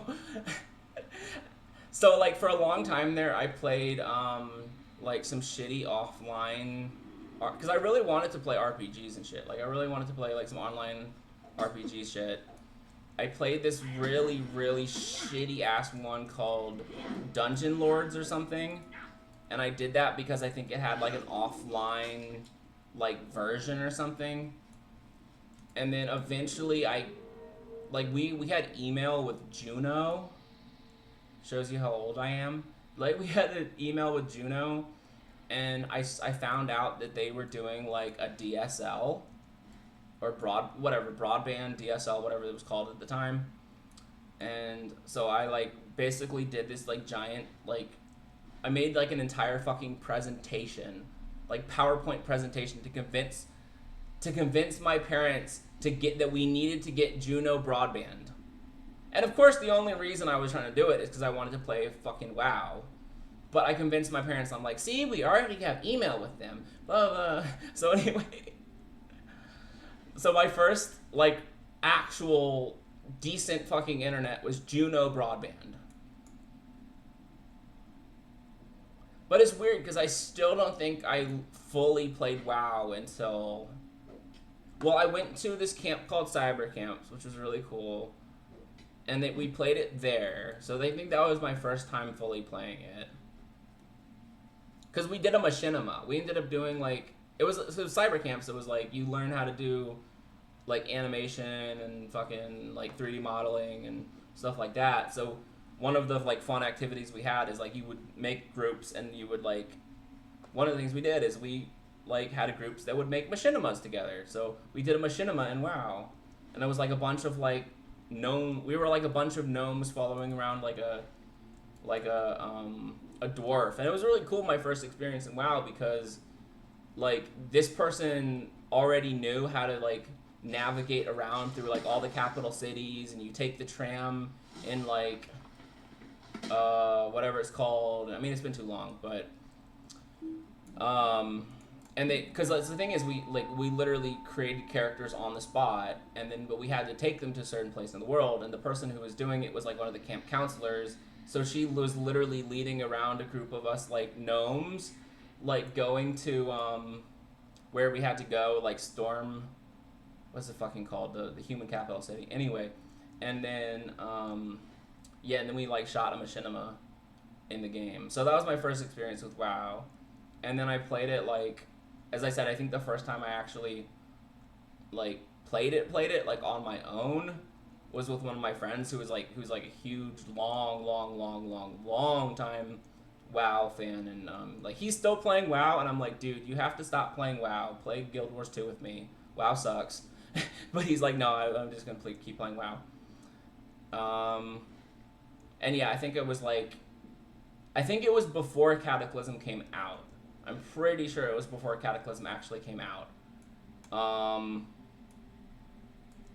Yeah, and it was like had like a Death Knight and all that shit, and then anyway, and then like Mist of Pandaria came out, which I got, and then I think I stopped playing very shortly after Pandaria came out because I don't really think I saw like very much content from it.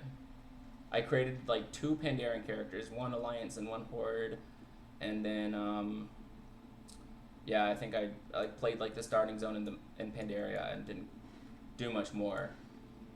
And then like a couple years ago, like 4 or 5 years ago, I got back into it, but I only think I think I did it like an insane amount.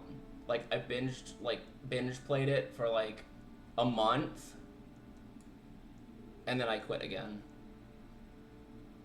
Having put ungodly hours into WoW feels weird to just leave it all behind. Yeah. People have asked me if I plan to go back. I would say I definitely don't plan to go back. I definitely don't plan to go back. But then again, like the 4 or 5 years ago that I played it, I did not plan to go back, and I just did so on a whim.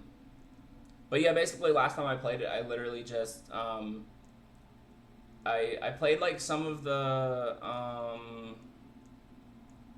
Battle for Azeroth stuff, I believe. And I played through Pandaria, but like the funny thing about WoW is when you have like a high level character and you go to like Pandaria, it doesn't, like I'm used to Guild Wars. Guild Wars scales everything. So if you go to like a lower level zone, you're still like fighting shit at your skill level. Because it scales. But yeah, I literally went to Pandaria and I just one-shot everything. But I did a bunch of the quests in Pandaria, like one-shotting everything. I did all the new stuff and like, yeah, I'm not gonna remember what it was called or what the expansion was or anything. But I did all the stuff in like the Troll Zone, the Troll Empire thing. I did all of that. I got like one of the mounts from that. I unlocked all the new like sub races. I made like characters of like all the new sub races, and then I played them for like 2 seconds and then I quit. But it's funny because I put an ungodly amount of time in just like a month or so, and then I quit again.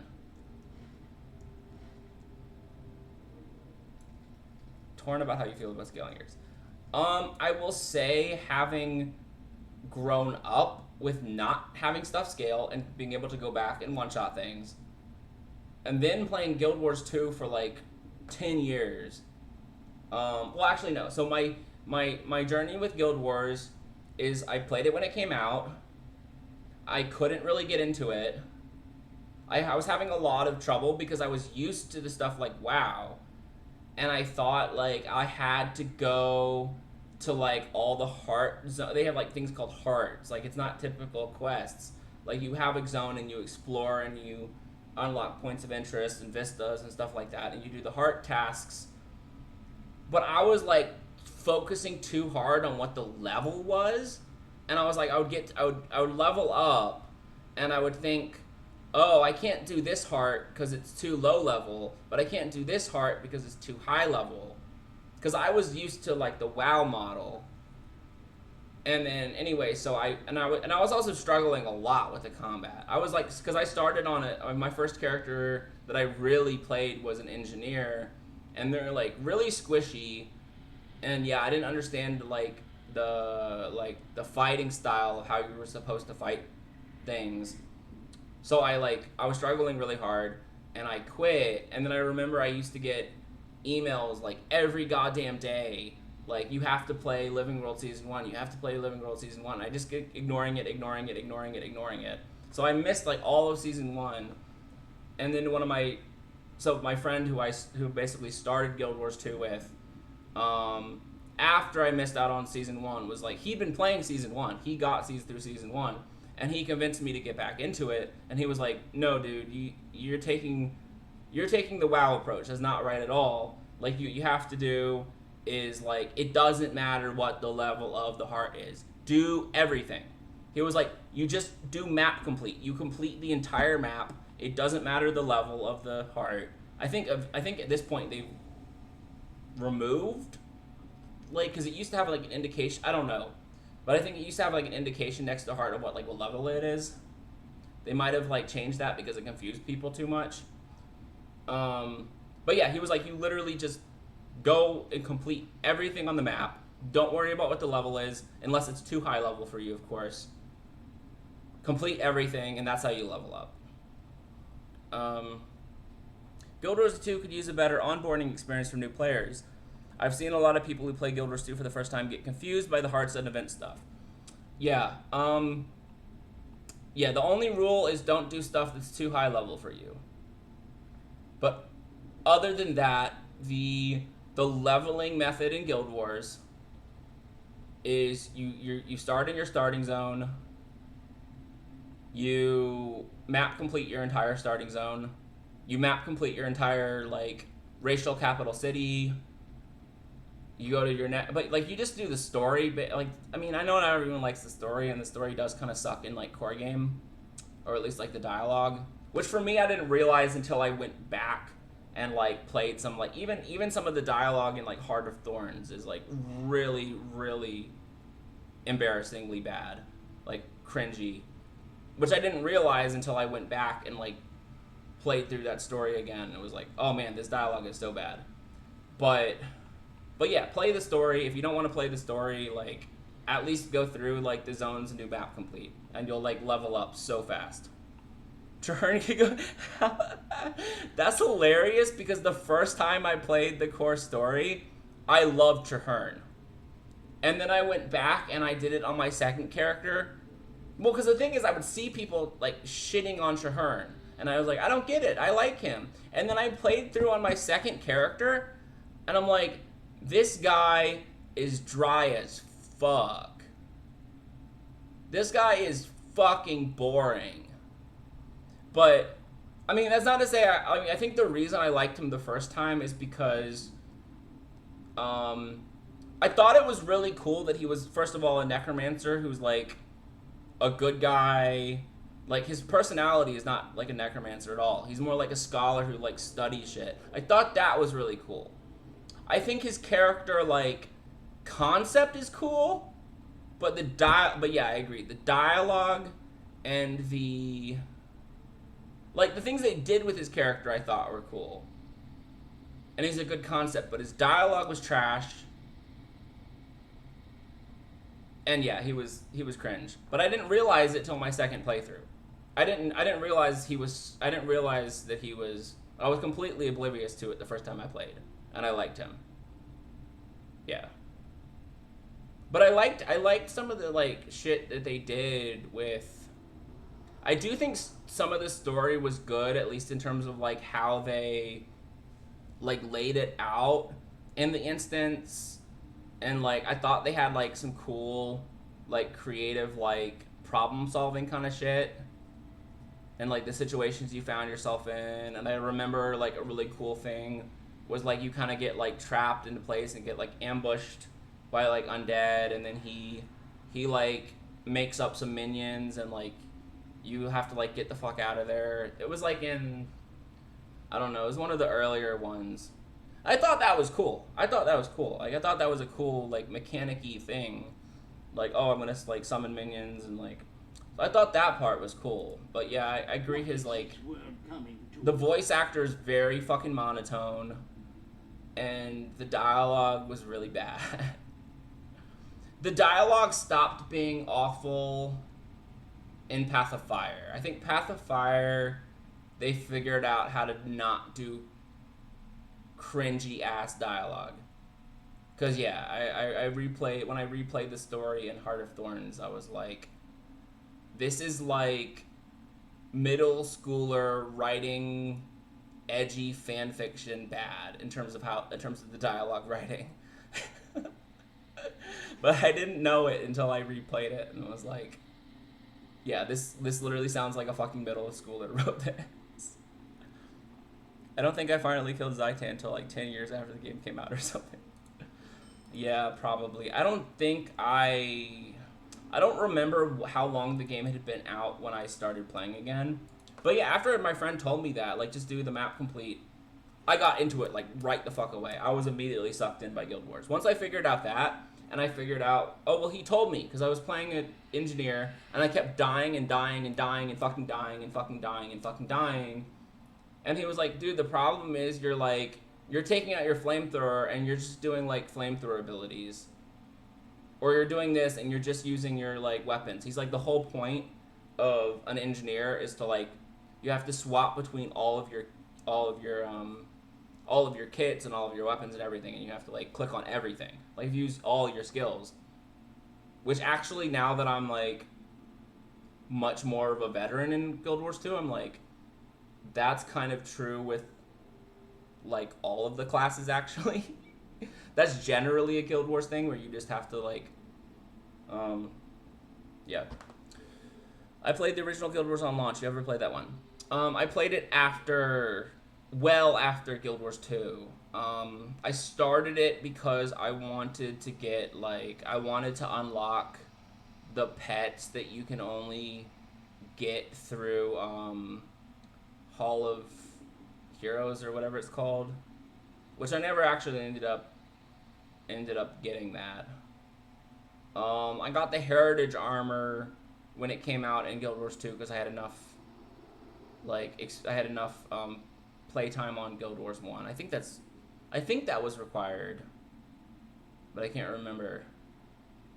But yeah, I did unlock some things through Guild Wars 1, but I didn't unlock that much. I like it, but not being able to jump and it just being like old as fuck, like I still have a hard time playing it. I have not gotten very far on the core story, like the Tyrion story against the Char. I haven't gotten very far. I can only play it in like small amounts. It's like one of those things that I just have to go back to every now and again and try to make some progress. The original has the best PvP. Actual GVG battles were great. I didn't get far. I didn't get far enough to do any of the. I'm generally not a PvP person anyway. But I did not. But yeah, I never played PvP in Guild Wars 1. I generally don't agree with people that Guild Wars 1 was better. The only thing that I agree with is some of the like foundations. I think being able to like multi-class is really cool. I think the way that you like got your skills was definitely better because it wasn't like, oh, all elementalists have like the same shit. I liked that you went to like trainers and you could get like skills from doing quests. I thought that was really cool.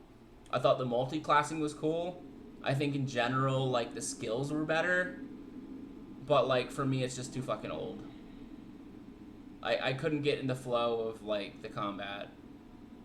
And like yeah, it's partly cuz Guild Wars 2 is just like you're just way more overpowered.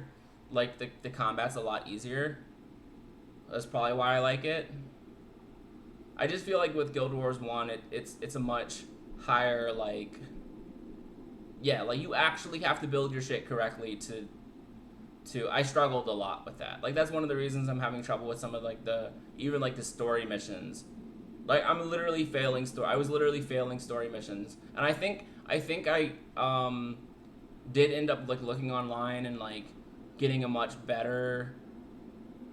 Um, yeah, I got much better. I fixed some things and I got much better at the combat, but it's still kind of like a high. I feel like it's a much higher threshold. I wish they would have kept the idea of going out to fight elites to get elite skills. That's pretty cool. Yeah, I didn't get that far either. But yeah, it's the same concept. I liked that you had to do, like, you got, I thought it was really immersive. Like, oh, I'm going to go do, like, I remember, like, I was a necromancer in Guild Wars 1. One of the mistakes I made is I multi-classed into elementalist, which apparently doesn't really give you any benefits. There's not really any point in doing necromancer and elementalist. Although I think I ended up going a direction with it where it at least gave me like better energy management or something. Because I think elementalist actually gave me like better energy management or something.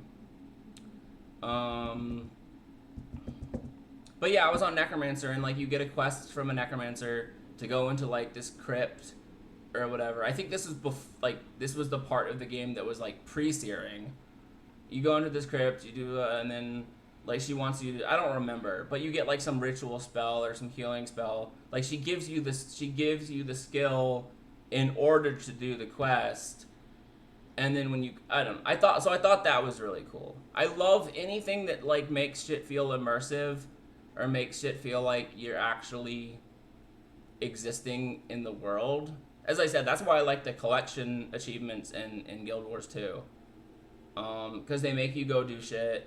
They make you do shit out in the world. They make you go, like, to all these different places in the world. They make you do stuff. They make you, like, you actually, as I said, when you're working on a legendary, you actually feel like you're, like, well, because the first legendary I did in Guild Wars 2 was Hope.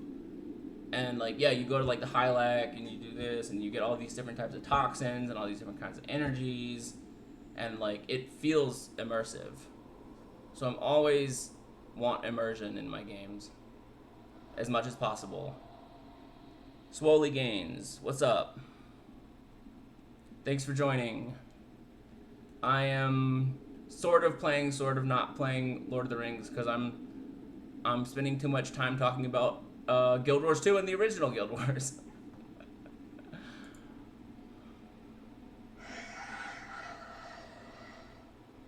Okay, these are all fellowship quests. Still peeper for in-game content on Lord of the Rings. I'm the wrong person to ask. I am a complete and total noob at this game. This is my highest level character. I'm level 31 burglar. I'm a noob. I started playing this again like a couple months ago. And before that, I played it for 2 years. Okay, Elite Spy says there is an in-game community. Okay.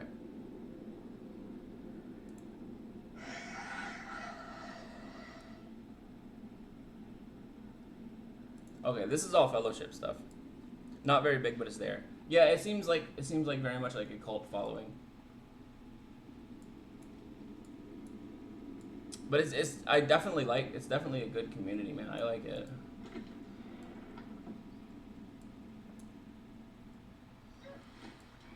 Whoa, what the? Hello? Y'all seeing it? What the fuck? Oh dear God, I don't know what's happening. Need a new MMO that brings that feelings from all the old ones.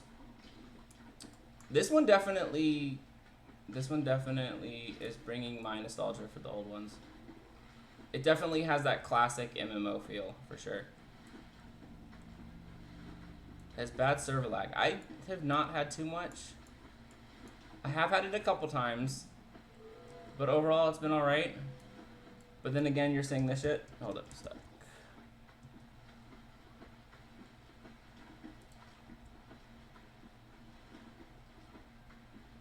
You must now wait 1 minute. Yeah, I should have known about the stuck. Well, I do know about the stuck command, that's the thing. I just didn't think about it. Because I'm not really stuck, I mean, I am stuck, but I'm not like, anyway. It's not typical.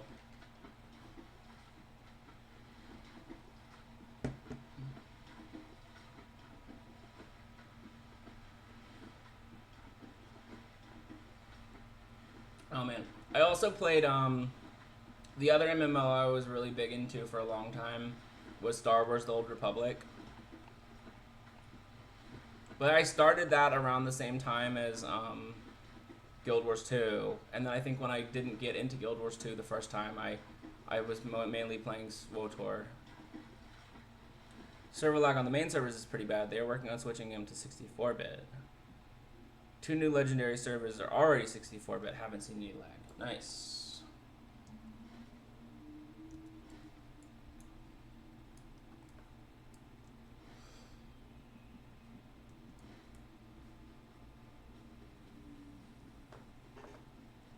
I do really love this game, and like they're obviously despite looking very, very old, like there are some real I do really like the environmental shit, like and like the enemies and well I was saying earlier I liked the Huorns. The Huorns are really nice.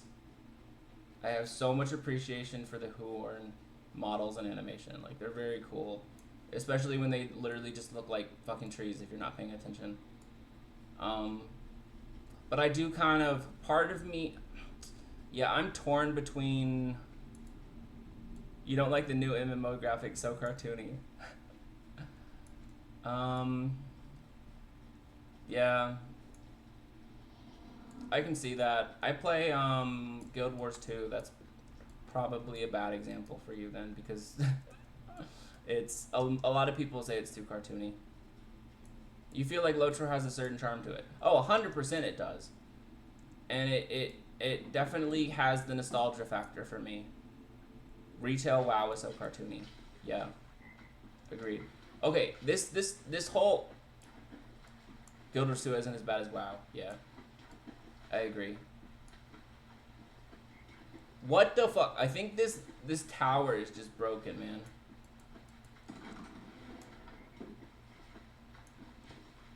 This tower is broken. What the fuck? I'm gonna relog. I cannot log off while moving. That's fucking dope. I love that. It's probably not gonna let me stuck again either, because I just did it. Can I talk to him in the fucking tower in Osgurth instead? Fuck. You must wait 57 minutes before using stuck or unstuck again. Okay, I guess it's time to Alt F4.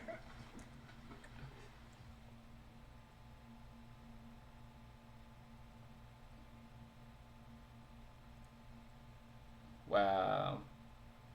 That was bad. Never seen shit like that before.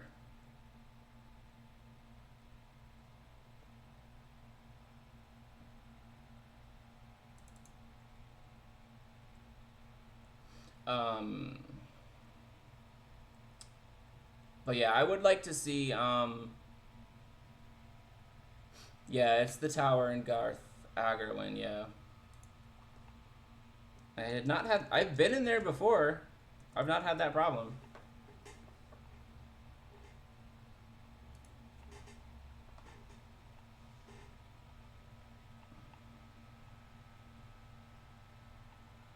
Yeah, LOTRO definitely has a charm to it. Um, well, so the reason I played the one of the other reasons I played WoW for like a month, a couple like 4 or 5 years ago, and then I didn't keep playing it was it wasn't 4 or 5 years, like it was like 2 years ago or something. But anyway, I can't. I have no concept of time anymore. Anyway, one of the other reasons I quit it again is because after playing Guild Wars 2, I just thought the combat sucked. The combat in WoW is just like click and shoot, click and shoot, click and shoot, click and shoot, click and slash, click and slash, click and slash. It's very like static. But that's because I'm playing. That's because I'm playing Guild Wars so long, and Guild Wars is like super flowy, super dynamic. Like you feel like you're actually dodging and jumping and fighting and doing shit. Um, WoW combat just felt so goddamn boring by comparison. But this game, even though it does have a lot of those similarities with it, I like the combat a lot better. It has a lot more in common with WoW combat than Guild Wars, of course. But I like the combat a lot in this. I like the combat a lot. Of course, I'm like a huge Tolkien fan. So yeah, like that's the main reason. And I started it literally just so I could play a Hobbit burglar because I was like I need to have a game where I can play a Hobbit burglar.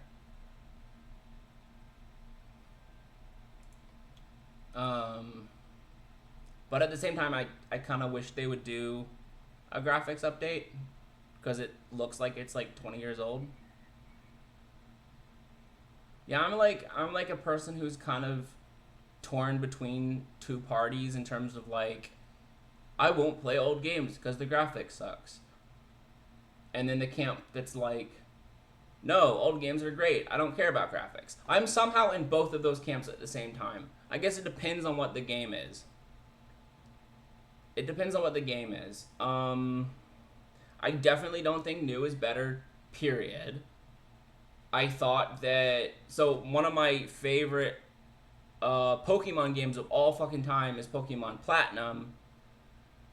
And I thought I literally only bought the fucking Brilliant Diamond, whatever the fuck, because I needed a save file in order to get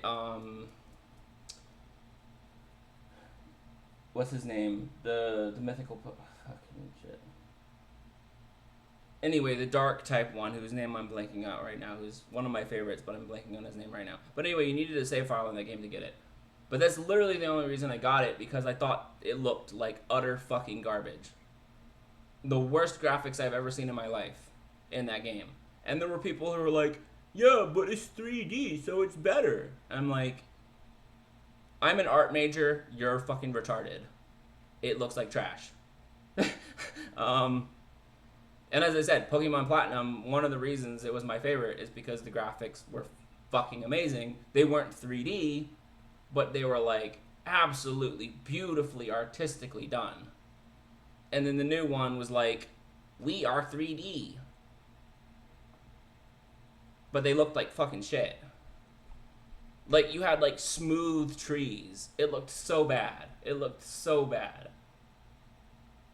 So yeah, I definitely don't agree. I definitely don't think new games are better or new graphics are better just because they're new. Nor do I think like more polygons means better graphics. But I do care about graphics. I guess I would say I do care about graphics. I just don't think they have to be new graphics to be good graphics. It's all about art style. Yeah, it's art style. It has nothing to do with like how advanced it is. It's purely art style. Cause like I think that like Guild Wars 2 looks fucking incredible. I think it is one of the most beautiful games I've played. But then other people will be like, polygons. Yeah. Oh, Wind Waker, absolutely, fuck yes, dude. I have not played it. I'm a person who didn't play the any of the Legend of Zelda games until I was an adult. No, that's not true. I played the first one I ever played was Twilight Princess when it came out. I played that on Wii. I never finished it. And then like some years ago I eventually finished it. And Twilight Princess is one of my favorites. And anyone who says there are people that say it's bad. I watched a couple people that I'm a big fan of these people, but they said Twilight Princess sucked. And I'm like, you are wrong. So Twilight Princess is great, but the first one I played all the way through was, so speaking about graphics and speaking about old ass games, it continues to be one of my favorite Legend of Zelda games of all fucking time is Link to the Past. Link to the Past is like probably in my top 3 Legend of Zelda games. Oh, and these same people said that Link to the Past was good, but it doesn't hold up. And I'm like, excuse me, doesn't hold up? I played it in college. I played it as an adult in college on an emulator on my phone. And it is my favorite Legend of Zelda game. It absolutely holds up. I don't know what you're talking about. But yeah, so that's an example of an old ass game that, like, I actually really, really fucking love the graphics in that game. I think Link to the Past looks really good. Does it look old? Of course it looks old. Does it also look really good? Yes.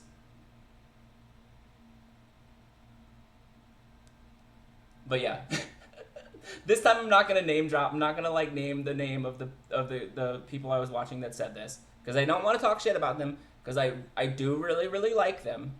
I do really, really like them. I just think they are wrong on the issue of Legend of Zelda. I think they're wrong on the issue of Legend of Zelda kind of as a whole, because they also are the people who are like, Breath of the Wild is their favorite Legend of Zelda game. And I'm like, when I played Breath of the Wild the first time, I absolutely could not get into it. And this is after having like 2 or 3 fully finished other Legend of Zelda games. So I knew what I was talking about at this point. But I couldn't get into it at first.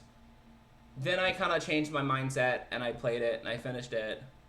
Careful, it's my favorite Zelda game. No, I'm not gonna trash it. I do actually really like Breath of the Wild.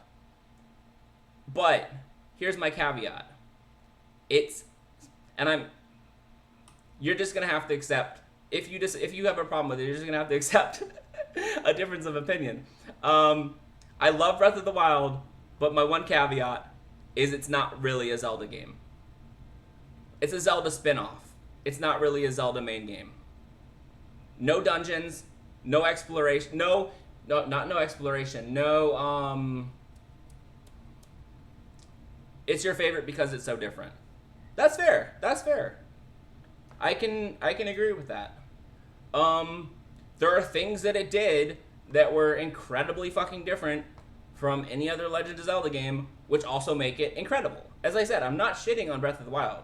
I do think it's an incredible game. I just don't think it's a Zelda game.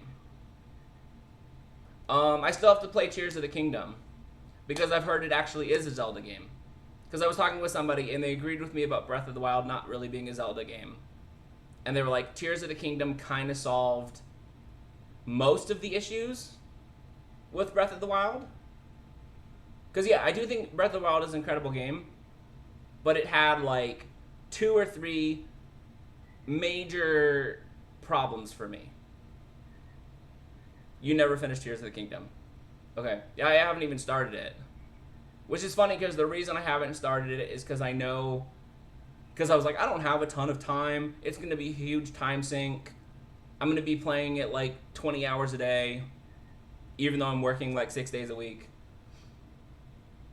And then I got Baldur's Gate 3 and spent like 300 hours. Like, how many hours did I spend? 200 hours in Baldur's Gate 3. And I just started doing my, like, I finally am continuing my second playthrough of Baldur's Gate 3. But anyway. No, Breath of the Wild is great, but no dungeons, no, like, unlocking tools that allow you to, like, unlock other things that you couldn't get before. I love the backtracking in Zelda games. It didn't have that. And then breakable weapons was, excuse me, incredibly fucking stupid. Breakable weapons was incredibly fucking stupid. I don't mean I have a problem with durability in games. I play a shit ton of RPGs that have durability. But there's a difference between having a durability mechanic where you can, like, go and you can, like, oh, it takes damage and then you can, like, repair it, and then having a weapon that breaks in 10 fucking hits. And people are like, oh, well, you just carry, like, a million weapons. No, I did that, and then I went into a boss fight, and I ran out of fucking weapons. So no, it's fucking stupid. It shouldn't be like a thing where if you suck at the game, you break all of your weapons and then you have no weapons to continue to fight. Yeah, no, it is fucking retarded. Yeah. I love Breath of the Wild. It's an incredible game, but that one thing about it, that's my only thing that I think is incredibly stupid. The other things, like not having dungeons, whatever, like, okay, it's fine. And I love the open world aspect of it. And I love that they pushed it a lot further than any of, like, the other Legends of Zelda games. I like that it's an open world. I think that's really cool. That's probably my favorite thing about it. Even though the first reason I couldn't get into it is because I'm like I'm an ADHD person. So at first that made it really difficult for me to get into it. Because I was just like, I wanted to go everywhere, but it restricted you in a kind of a difficult way. I just had to, I think the way I got into it was because somebody told me, like, kind of, and I also looked up guides about, like, how you're supposed to, like, progress in terms of, like, the story. And once I had, like, an objective of, like, okay, I'm trying to get to this place so I can fight this divine beast, and then I'm trying to get to this place so I can defeat this divine beast, and I had that purpose and that goal, fantastic. But yeah, I'm just too ADHD. And normally open world games, I'm used to being able to, like, explore everywhere. But with Breath of the Wild, it was like, oh, go to, like, this direction. I tried to do this thing. And then I go over here. Oh, I'm not strong enough yet. Oh, I go over here. Oh, I'm not strong enough yet. Oh, it kind of, yeah, it was just difficult for me as an ADHD person.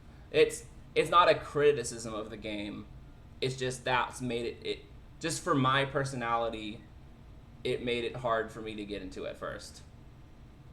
I was able to get into it because I was like, okay, I looked up some stuff online. I figured out what you're supposed to do. I got myself a goal. And once I started doing that, it was great. And then getting the Master Sword basically solved the weapon durability issue for me. Yeah, once I had the Master Sword, I didn't really have a problem. I was just like, use the Master Sword and, like, occasionally use some other weapons. And also the Master Sword has to charge. Then I was fine. I was like, okay, no problem. But, anyway. We just have a different opinion. You named all the things I like about it. I even like the weapon durability. Maybe I'm the weird one. No, you're not weird. I think neither of us are weird because both of our camps are, like, widely represented. You either hate the weapon durability system or you love it. So I don't think there's, like, a wrong opinion. It's just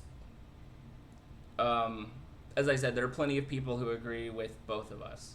So it's all just a matter of your preference.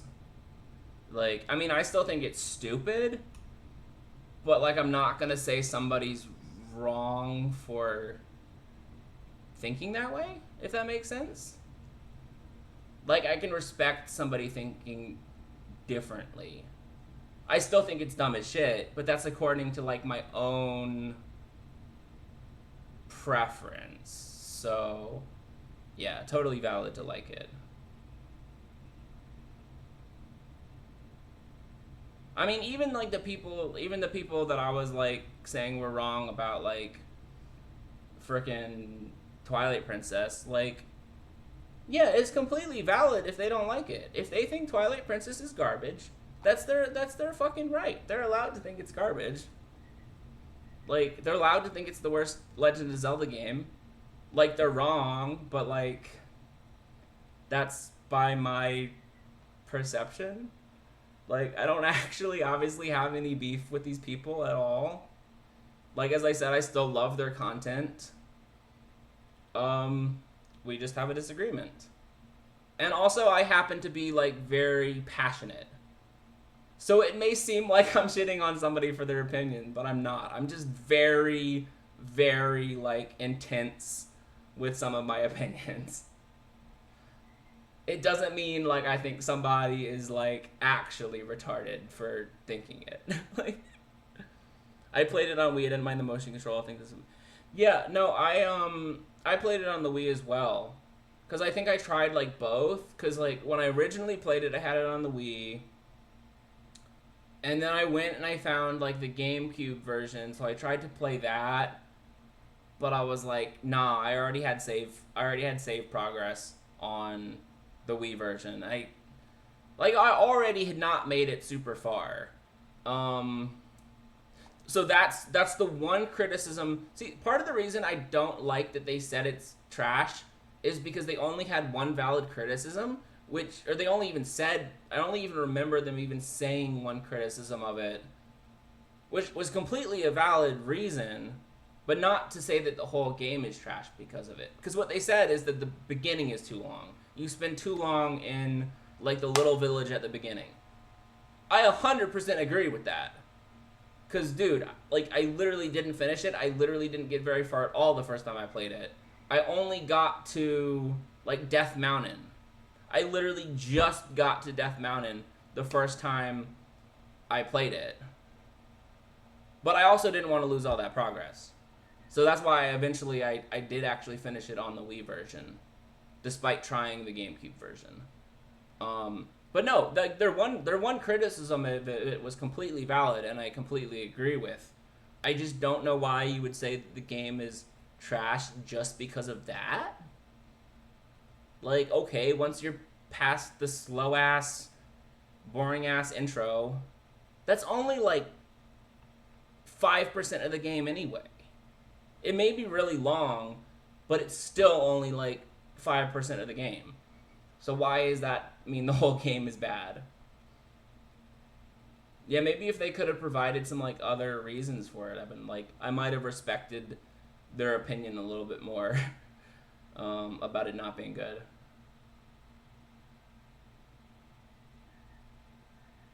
One-handed mace. I can use that, right? But yeah, as you can tell, I just get very heated. It doesn't mean I like actually think people are stupid. Okay. We're gonna use this mace, I believe. Because, yeah, I am kind of afraid that on my other stream that I actually mentioned to these content creators by name that it sounded like I was shitting on them. I'm playing on Brandywine.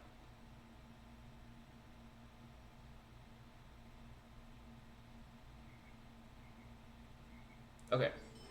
Alright, I've done a lot of talking and not very much playing, so let's try to get back into this. Oh man, it's 12 o'clock. I have not eaten dinner. Let me like hop off for like 2 seconds and eat. This is my life. I eat at, well, normally I eat at like 8:30 or 9. But the problem is I got home at like 8:30.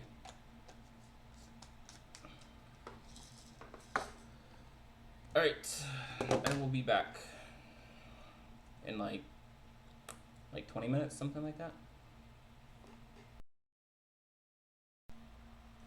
Alright, I'm back. I'm back, man. We gotta go back to Last Light In. Oh, sorry, wrong game. We gotta go back to the Prancing Pony. Oh no, wrong game. I mean, right game, but wrong place in the world. We gotta go back to the Forsaken Inn. Yeah, that's the one. The Forsaken Inn.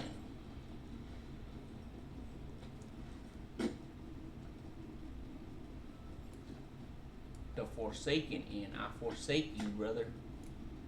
I forsake. Yeah, run the fuck away, bitch.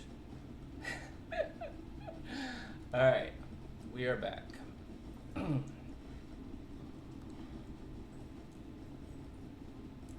What if every name of every place in Lord of the Rings, but with this accent? Gotta go back to a Nunlos, man. We're going back to a Nunlos, and Nain, and Ned, and Osgoroth, and goddamn, I fell off my I was gonna say my horse. My pony. I fell off my pony, man. Yeah, fuck you up. I don't know why. I like normally don't like I do a bunch of accents. I don't normally do whatever accent that was. That was fun though.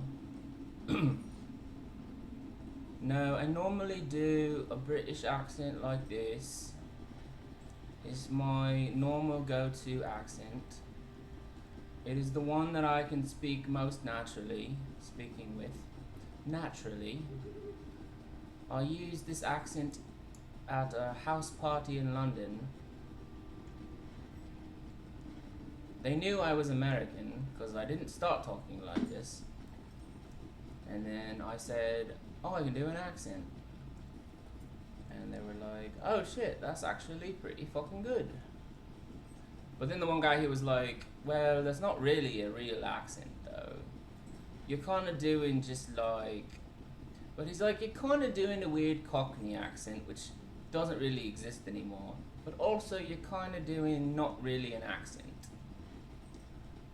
But even he said, he's like, well, it's not really a real accent, but it's still pretty good though. I am a little out of practice though. I am definitely out of practice. That's not nearly as good as it normally is. And I know that's saying like that's the equivalent of saying,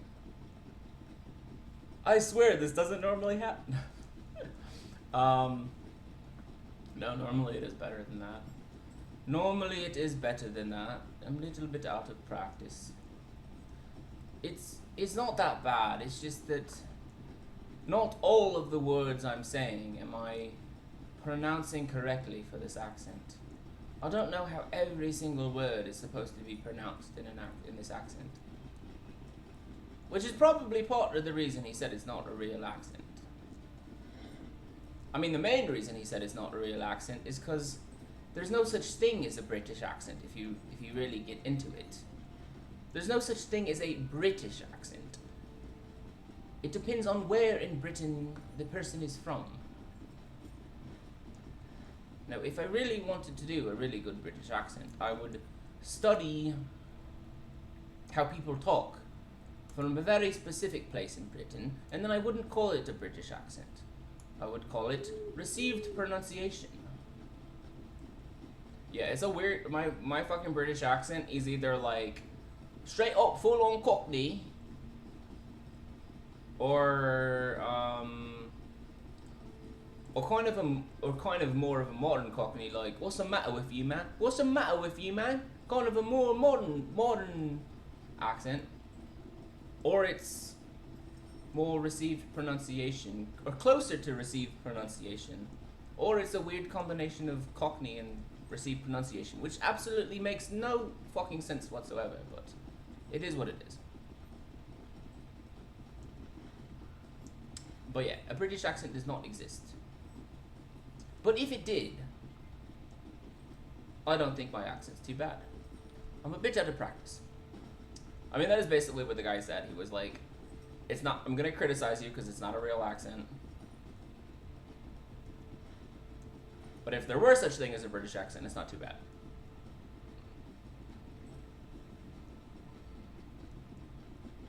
But I was also much more in practice at the time. The other accent I can do, which I can do some of the times, either really well, or awful, depending on if the mood strikes me right. But I will not do on the stream, is an Indian accent.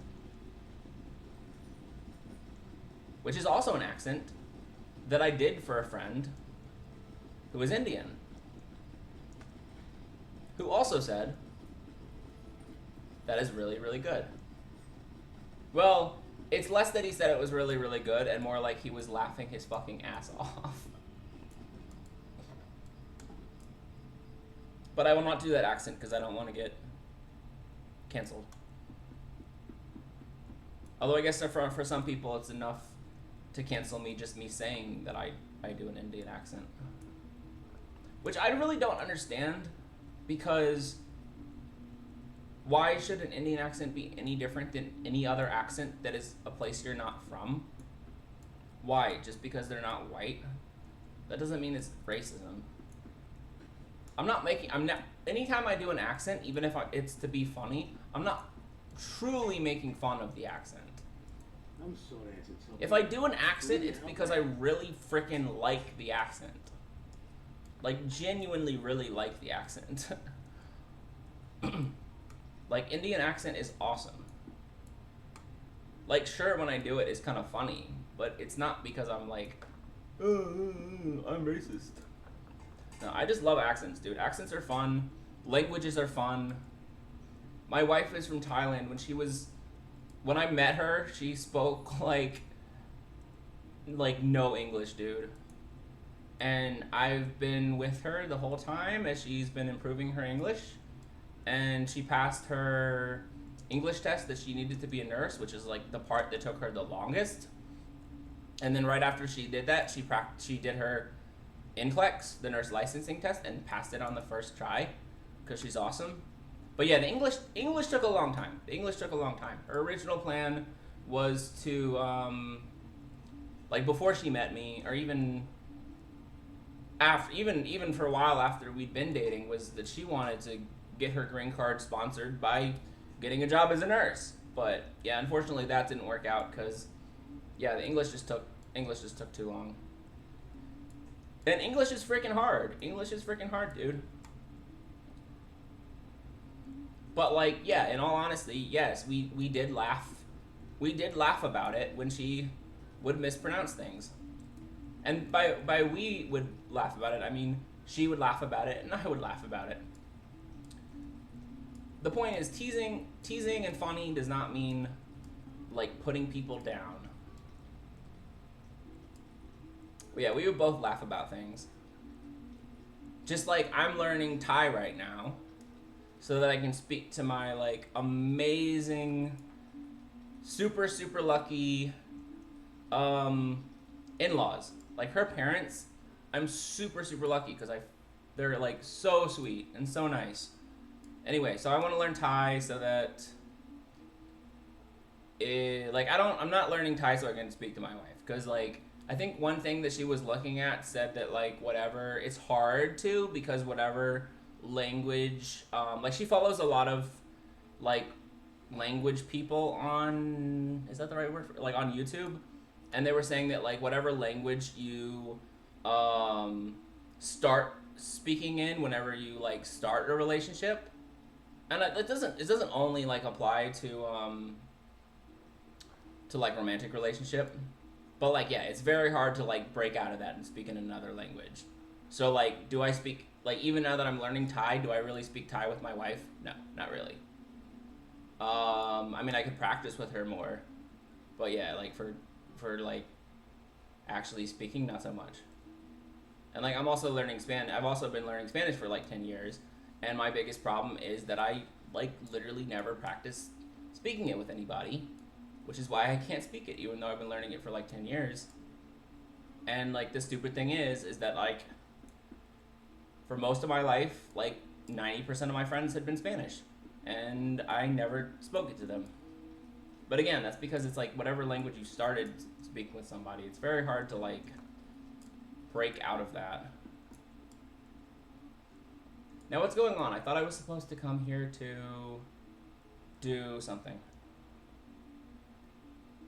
But yeah, anyway, like the whole point I was making is that like now I'm learning Thai and I'm learning with like a private tutor, and like they laugh at me too when I make mistakes. It's not a bad thing. All in good, all with love, I would say. Now I'm positive I had a freaking mission here.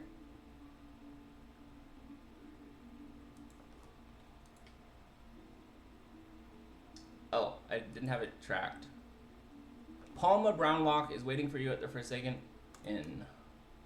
Where, even if I didn't have it tracked, it should still tell me where. I'm very confused.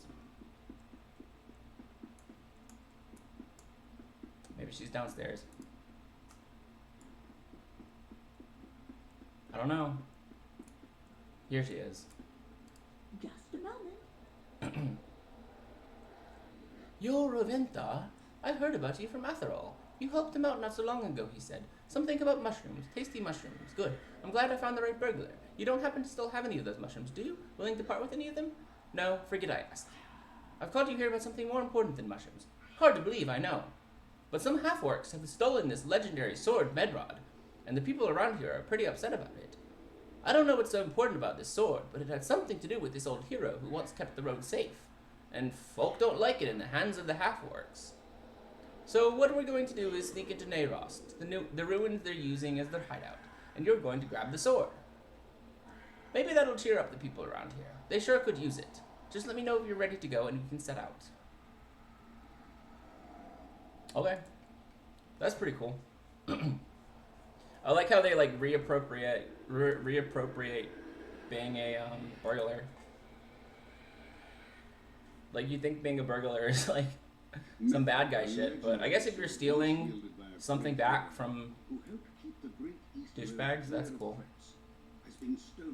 Yeah, I love how everyone in this game, if you're a burglar in this game, they call you like, they literally call you a burglar. But it's not like, you're a fucking criminal, what are you doing here? They're just like, what's up, it's a burglar. Hey burglar, how you doing, burglar?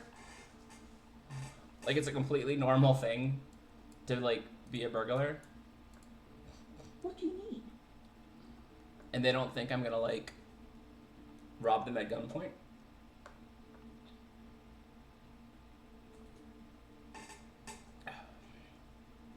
You won't have any difficulty sneaking into... If you're a burglar worth your salt, you won't have any difficulty sneaking into Nayrost over there and coming back with Medrod. You are worth your salt, aren't you, Raventhar? Go on, make me proud. I do it myself, but I figure you could use the practice. You're welcome.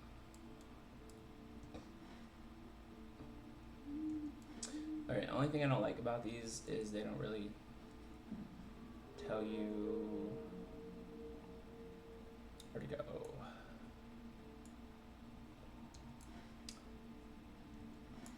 But yeah, what I was saying earlier, I love languages.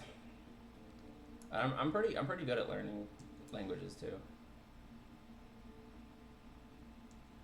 Like the thing that always bothers me is that when people don't know how to pronounce or like act like it's like impossible and don't really try to learn how to pronounce people's names correctly if they're like foreign. Like, what was it? Like, some actress lady was like, I don't. I mean, I feel bad that I don't remember. But there was an actress who was like African, I believe, from some African country, and like her mom taught her. She's like, don't let anyone. Like, she was like trying to go by like a different name that was like easier, and it's like, don't let anyone tell you that like they don't know how to pronounce your name. They can learn names like fucking like Tchaikovsky and shit. They can learn how to say, as I said, I feel bad because I don't remember. Kind of defeats my point, I guess. But anyway, they're like, if they can learn how to say all these European ass names, they can learn how to say an African name correctly. It's not freaking hard. Like my wife's last name before she met me. Well, so she had changed her name, so it wasn't like her birth name. Like a lot of Thai people apparently do that for like luck. It's like it's like, I don't know if it's like a custom, but yeah. But anyway, it was a really, really long name. But I just read it. I never heard her pronounce it. I had like just said it out loud. I read it out loud, and she was like, "Oh shit!" And she was like so impressed and so surprised that I pronounced it correctly. And I was like, I just read it.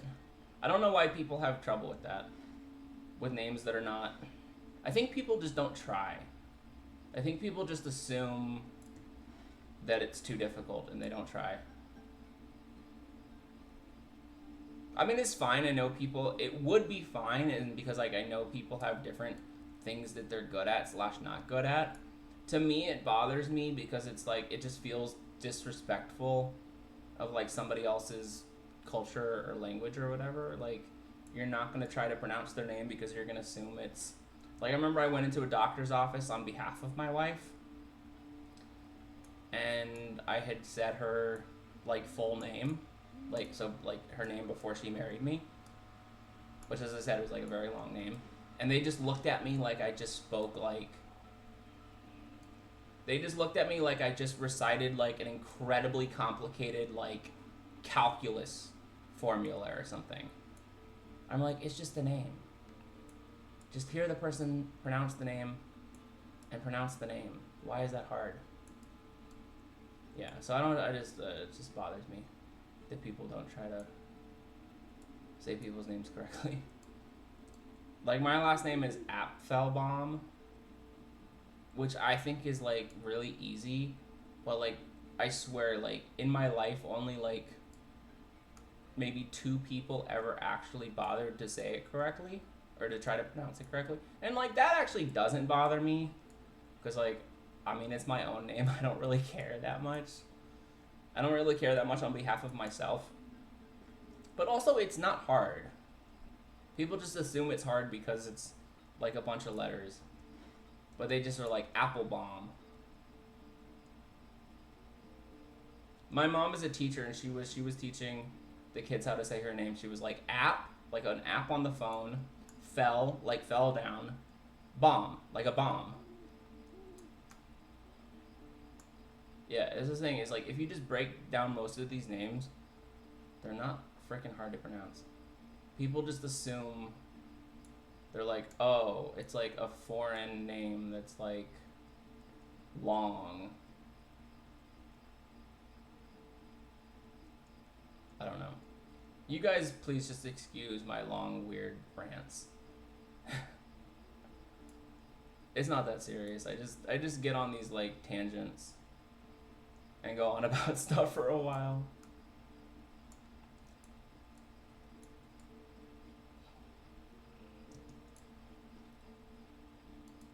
It's just something to talk about to pass the time. Ask anyone who knows me in my real life and they'll be like, man, he talks about a lot of... He never shuts up. I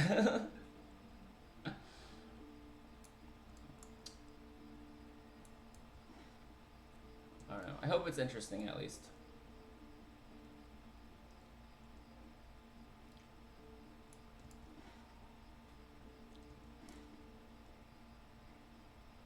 I don't know. I guess I would say I'm just very interested in a lot of things. I've always been, like, very curious, and I always want to learn new shit.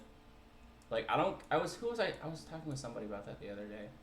Oh, I think I was actually talking with my Thai tutor. Because it was really cool. Like in my classes, we would actually just like we just enjoyed talking to each other so much that we would just like just have conversations completely off topic from like and forget that like the whole point was they were supposed to be teaching me Thai. But yeah, it was like I've just always liked learning shit. I don't care what it is. If I can learn something, I want to learn something. And if I can talk about something, I'm gonna talk my head off about it. If I find it even like a little bit interesting, I will probably never shut up. I'm actually surprised that I literally just did that successfully, because I'm like, normally I cannot multitask at all.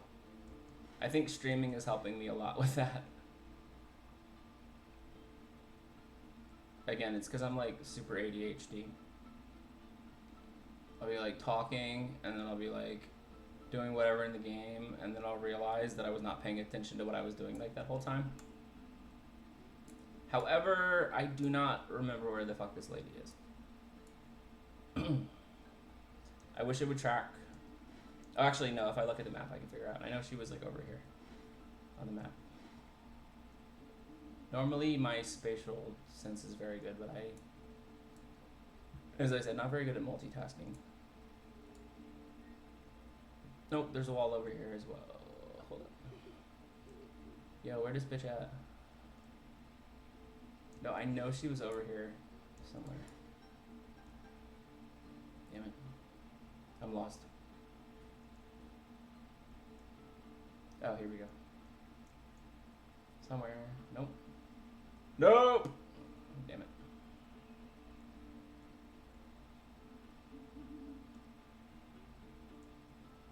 Fuck.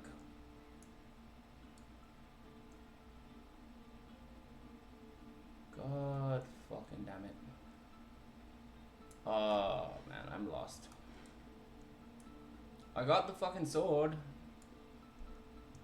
Somehow.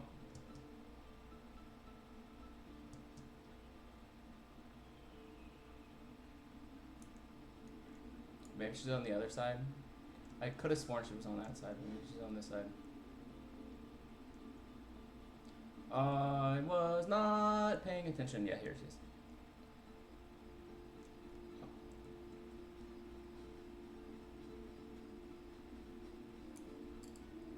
Oh.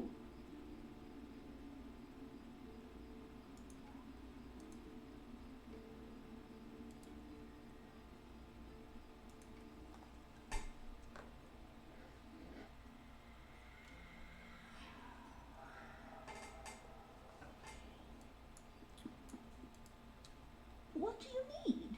That was a good bit of burgling, Roventa. Ooh, is this good? Oh yeah, this is probably better than my main hand club. Cause yeah, primary stat's supposed to be agility. Neither of my things have agility. I don't know what I ended up with on that.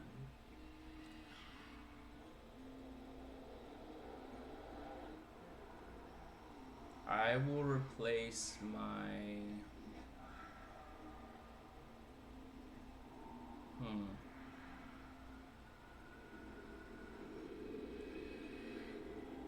Which one should I replace? They're basically the same, except one's a club and one's a mace.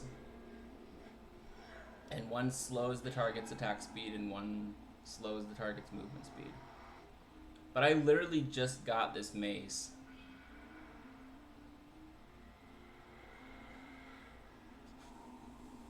Okay, that's one thing I'm not talking about things that people are good at versus not good at. That's one thing I'm not good at.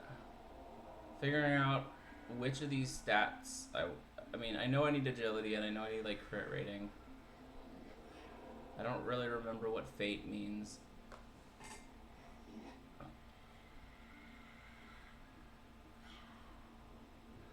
Okay, I mean this has agility, so I definitely need it.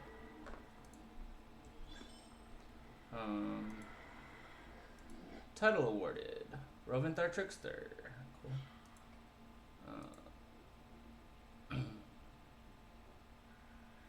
Class Deeds, Tier 5, 1 out of 3. Tier 2, 1 out of 3. Oh man, yeah, look at all this shit I haven't done. Sidestep, Perplexing Riddle. Well, Sidestep I can't really do anything about. That's chance. Perplexing Riddle, use Riddle. I've been trying to use it, but I haven't been using it like a ton.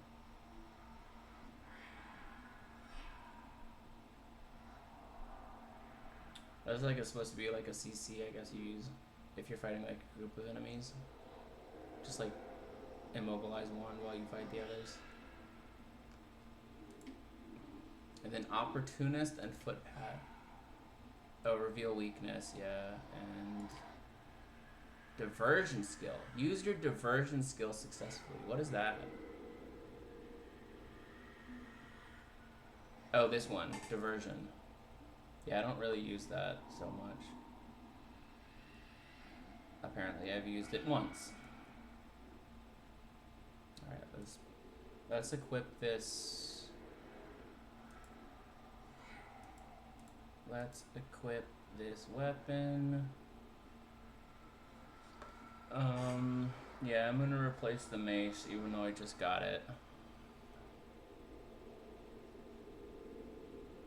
I need to look up what Fate does. I can't I hate these stats. They're not at all intuitive to me. Oh, I'm a moron. I just googled Fate. No, LOTRO Fate. Fate determines your in-combat power regen and the amount of power you will have.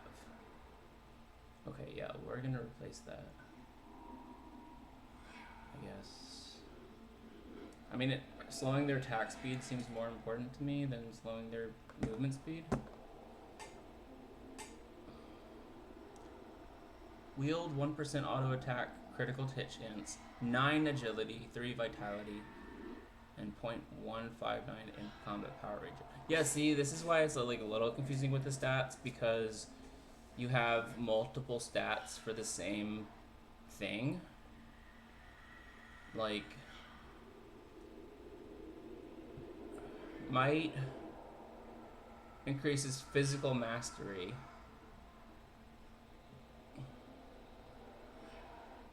Oh no, I guess these are the stats, and then these are like what the stats affect. But then you have gear. Sometimes the gear says just one of these things as opposed to one of the main stats. That's why it's a little confusing. But see, look at this. Like, even the main stats, some of them do the same thing. Might increases your physical mastery, outgoing, healing rating, critical rating, finesse, and evade. Agility also increases your outgoing, healing, your physical mastery, and your critical rating, and evade. Vitality increases maximum morale and morale gen. Yeah, that's obvious. Will increases your, again, physical mastery, outgoing, healing, finesse, and critical rating. I mean, I think that's probably because I'm a burglar, though, actually. So all of the, I guess it's kind of different because, like, most RPGs, you have, like, stats do certain things. Like, the same for all classes, they say. Like, this is kind of like, I don't know, I'm a little confused. This is I guess it's kind of like all the stats are tailored to what class you are, so that they all do something for you. But yeah, I do want agility as a burglar. I don't know, it's kind of confusing. Because might, agility, and will all increase the same things. Some of the same things.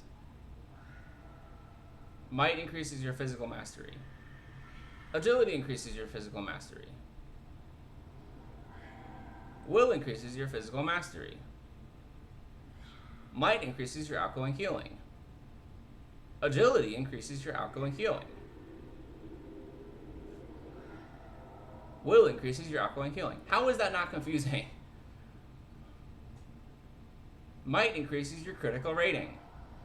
Agility increases your critical rating. Will increases your critical rating. Might increases your finesse.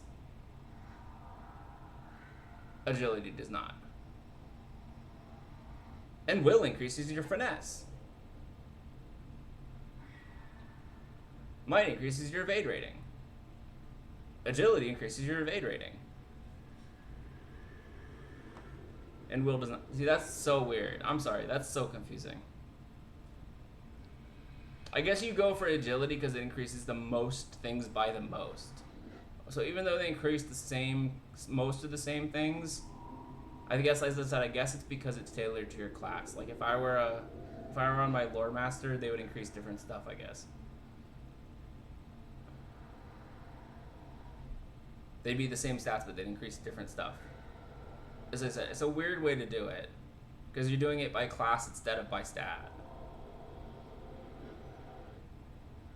But like depending on your class, whichever stat increases whichever thing more.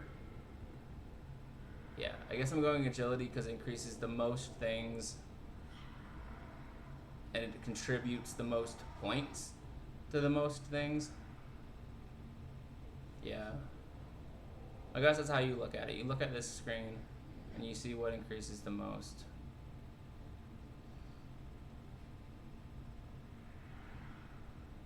So I guess I want agility and vitality.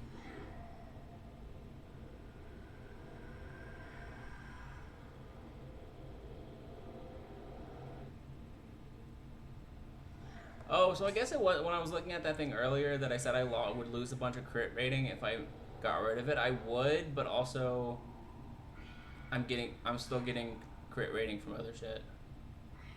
Yeah, I'm still getting 40 points from might, 73 points from agility, and 6 points from will. So actually, I guess I should replace that. Okay, I guess that's what I'm going to go on. I need to go based on like the main stats and not the secondary things. Because you're getting the secondary things from all the main stats anyway. So like this increases agility, vitality, and crit rating. But like agility also increases crit rating. So 47 crit rating is not like that much, right? Like my critical rating is 301. So yeah, see, it pays attention to actually read shit, I guess. So my crit rating's 301, so losing 47 crit rating is not really anything. So I can't use this yet, but when I hit level 32, I definitely should use this because it increases my agility by 5 and my vitality by 2. And I lose that 47 crit rating, but I probably gain more than that from the 5 agility. Okay, alright, it pays attention to pay attention. Good to know. I mean, I've looked at that screen before and I've looked at the stats on that screen before, but I just didn't really 100% make sense of it. Okay, so now I think I understand. That's good. Feeling slightly less noob. What can I do for you?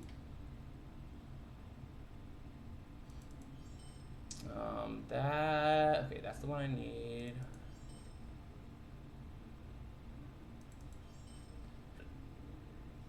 Yeah, this is a little disappointing that I got this and now I'm just selling it, but... Okay, yeah, like what about this? I thought this was worse, but this actually might actually be better. Yeah, let me look at that, cause yeah, I think, again, it increases the main stats, so that's what's more important. So this one increases my vitality by 3, and vitality increases...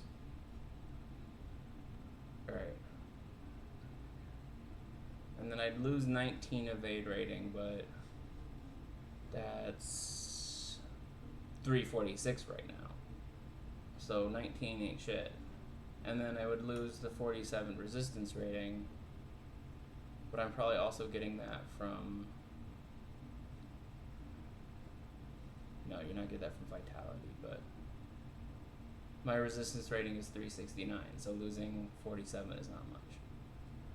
And then I gain might. No, sorry, I lose might, which I don't is not important. And I gain like 1 vitality, so. Okay. Alright, I have a better understanding of this now. I definitely mostly did not understand what I was doing with stats before. I was just like, this looks better. But I didn't really understand what I was looking at. Okay, that's cool.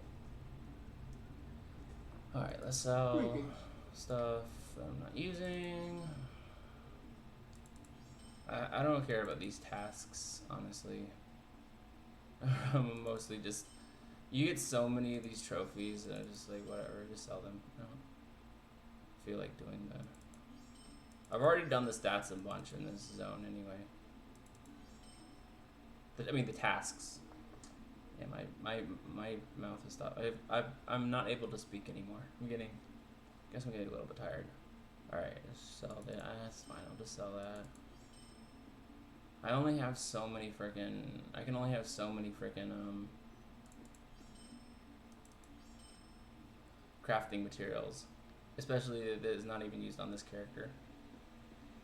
Like, I've been going out of my way to, like, save all my crafting materials that I can't use on said character, and then putting them in my storage and then grabbing them on my other character. But I feel like past a certain point, like, you're gonna be collecting all that stuff on the correct character anyway.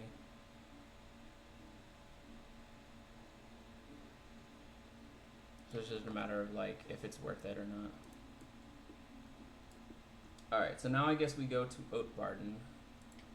Yeah, I think I mistakenly was thinking this one was coming from the Forsaken Inn.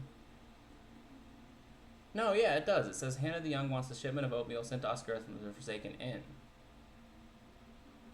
So, oh, but something's happened to the supply, and then... Okay, yeah, so the people in Oscarth want it from the Forsaken Inn, but the people in the Forsaken Inn don't have it, so I have to go to Oatbarden. Okay, that's cool. That's where I was gonna go next anyway. Because I'm gonna start on Volume 3, Book 3 of Volume 1, and North Downs. So I gotta go to Oatbarden first. Yeah, I never finished this Ballad of Bingo Boffin thing. Maybe I should just Google it. I just tried to, like, figure out what it was. I'm so bad at these riddle things. I was like, oh, it's like near a river and a sentinel and something, but I've already gotten to, like, the end of the shit, and I would still like to do this.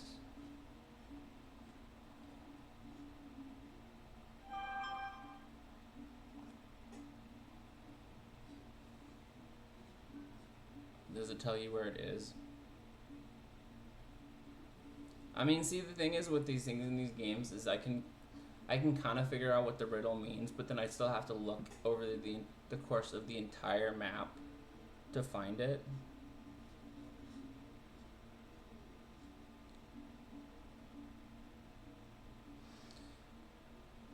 I don't know. I can always come back and do it later, I guess.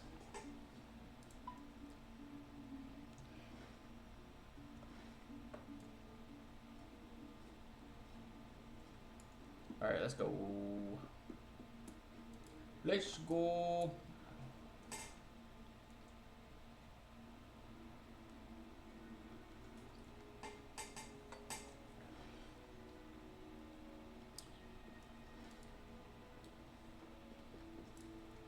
Can I just go to the Shire? Let's just use my Shire thing. It's supposed to be near the Shire.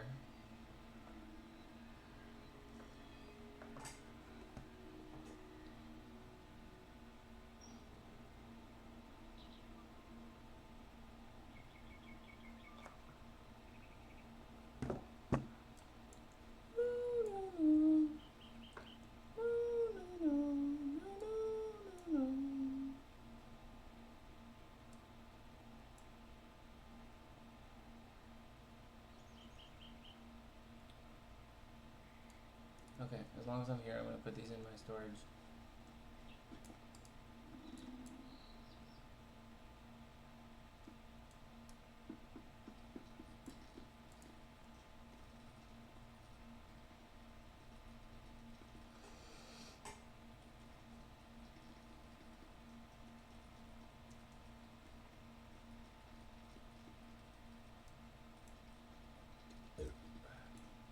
Excuse me.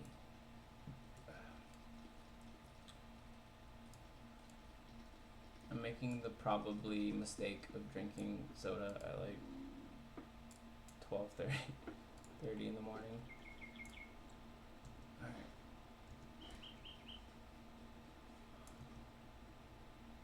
I mean, honestly, this is probably a good place to stop because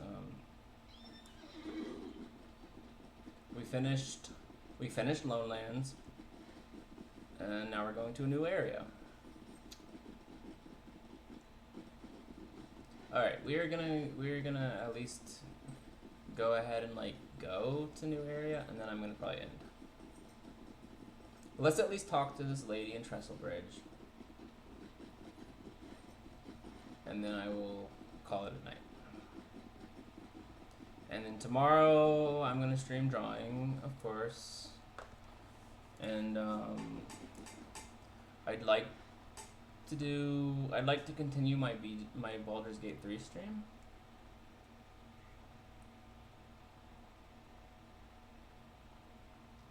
All right. Was I wrong? I was wrong. It's not here. That's if you want to go to Evendem. Or is it in the Yonder? I thought it said it was in the fucking Yondershire. Maybe I'm an idiot. I could have sworn it said it was in the fucking Yondershire. God damn it. 1 second. No, yeah, here we go.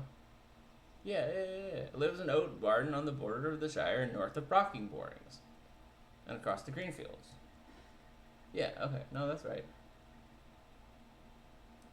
That probably is to Evendem, though. Oh, it is in Evendem. Okay. That's why it's a little confusing. This is sending me to Evendem. Well, then this is sending me to the North Downs. So I guess I'm... Okay, well, no. 1 second. I mean, I guess we just do this shit in Oat Barton just to finish this mission. Because, okay, look, the epic quest is sending me to North Downs. So I'm going to go to North Downs. But I guess we'll do this, and then we'll fucking... Or should I just... I don't know, man. Should I just wait and do this? This is, like, not even, like, a huge deal. This only gives you, like, a little bit of shit. Maybe I'll just do North Downs and do, like, the epic story, and then, like, if and when I go to Evendem, I'll do this shit. I don't know.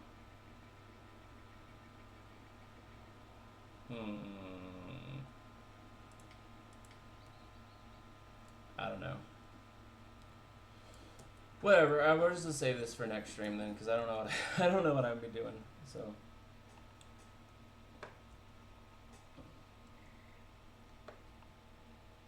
Yeah, it is 1 o'clock. It's time. It's time to say goodnight. Alright, everyone, thanks for joining. Don't forget to follow, please. And I'll see y'all tomorrow. Bye-bye.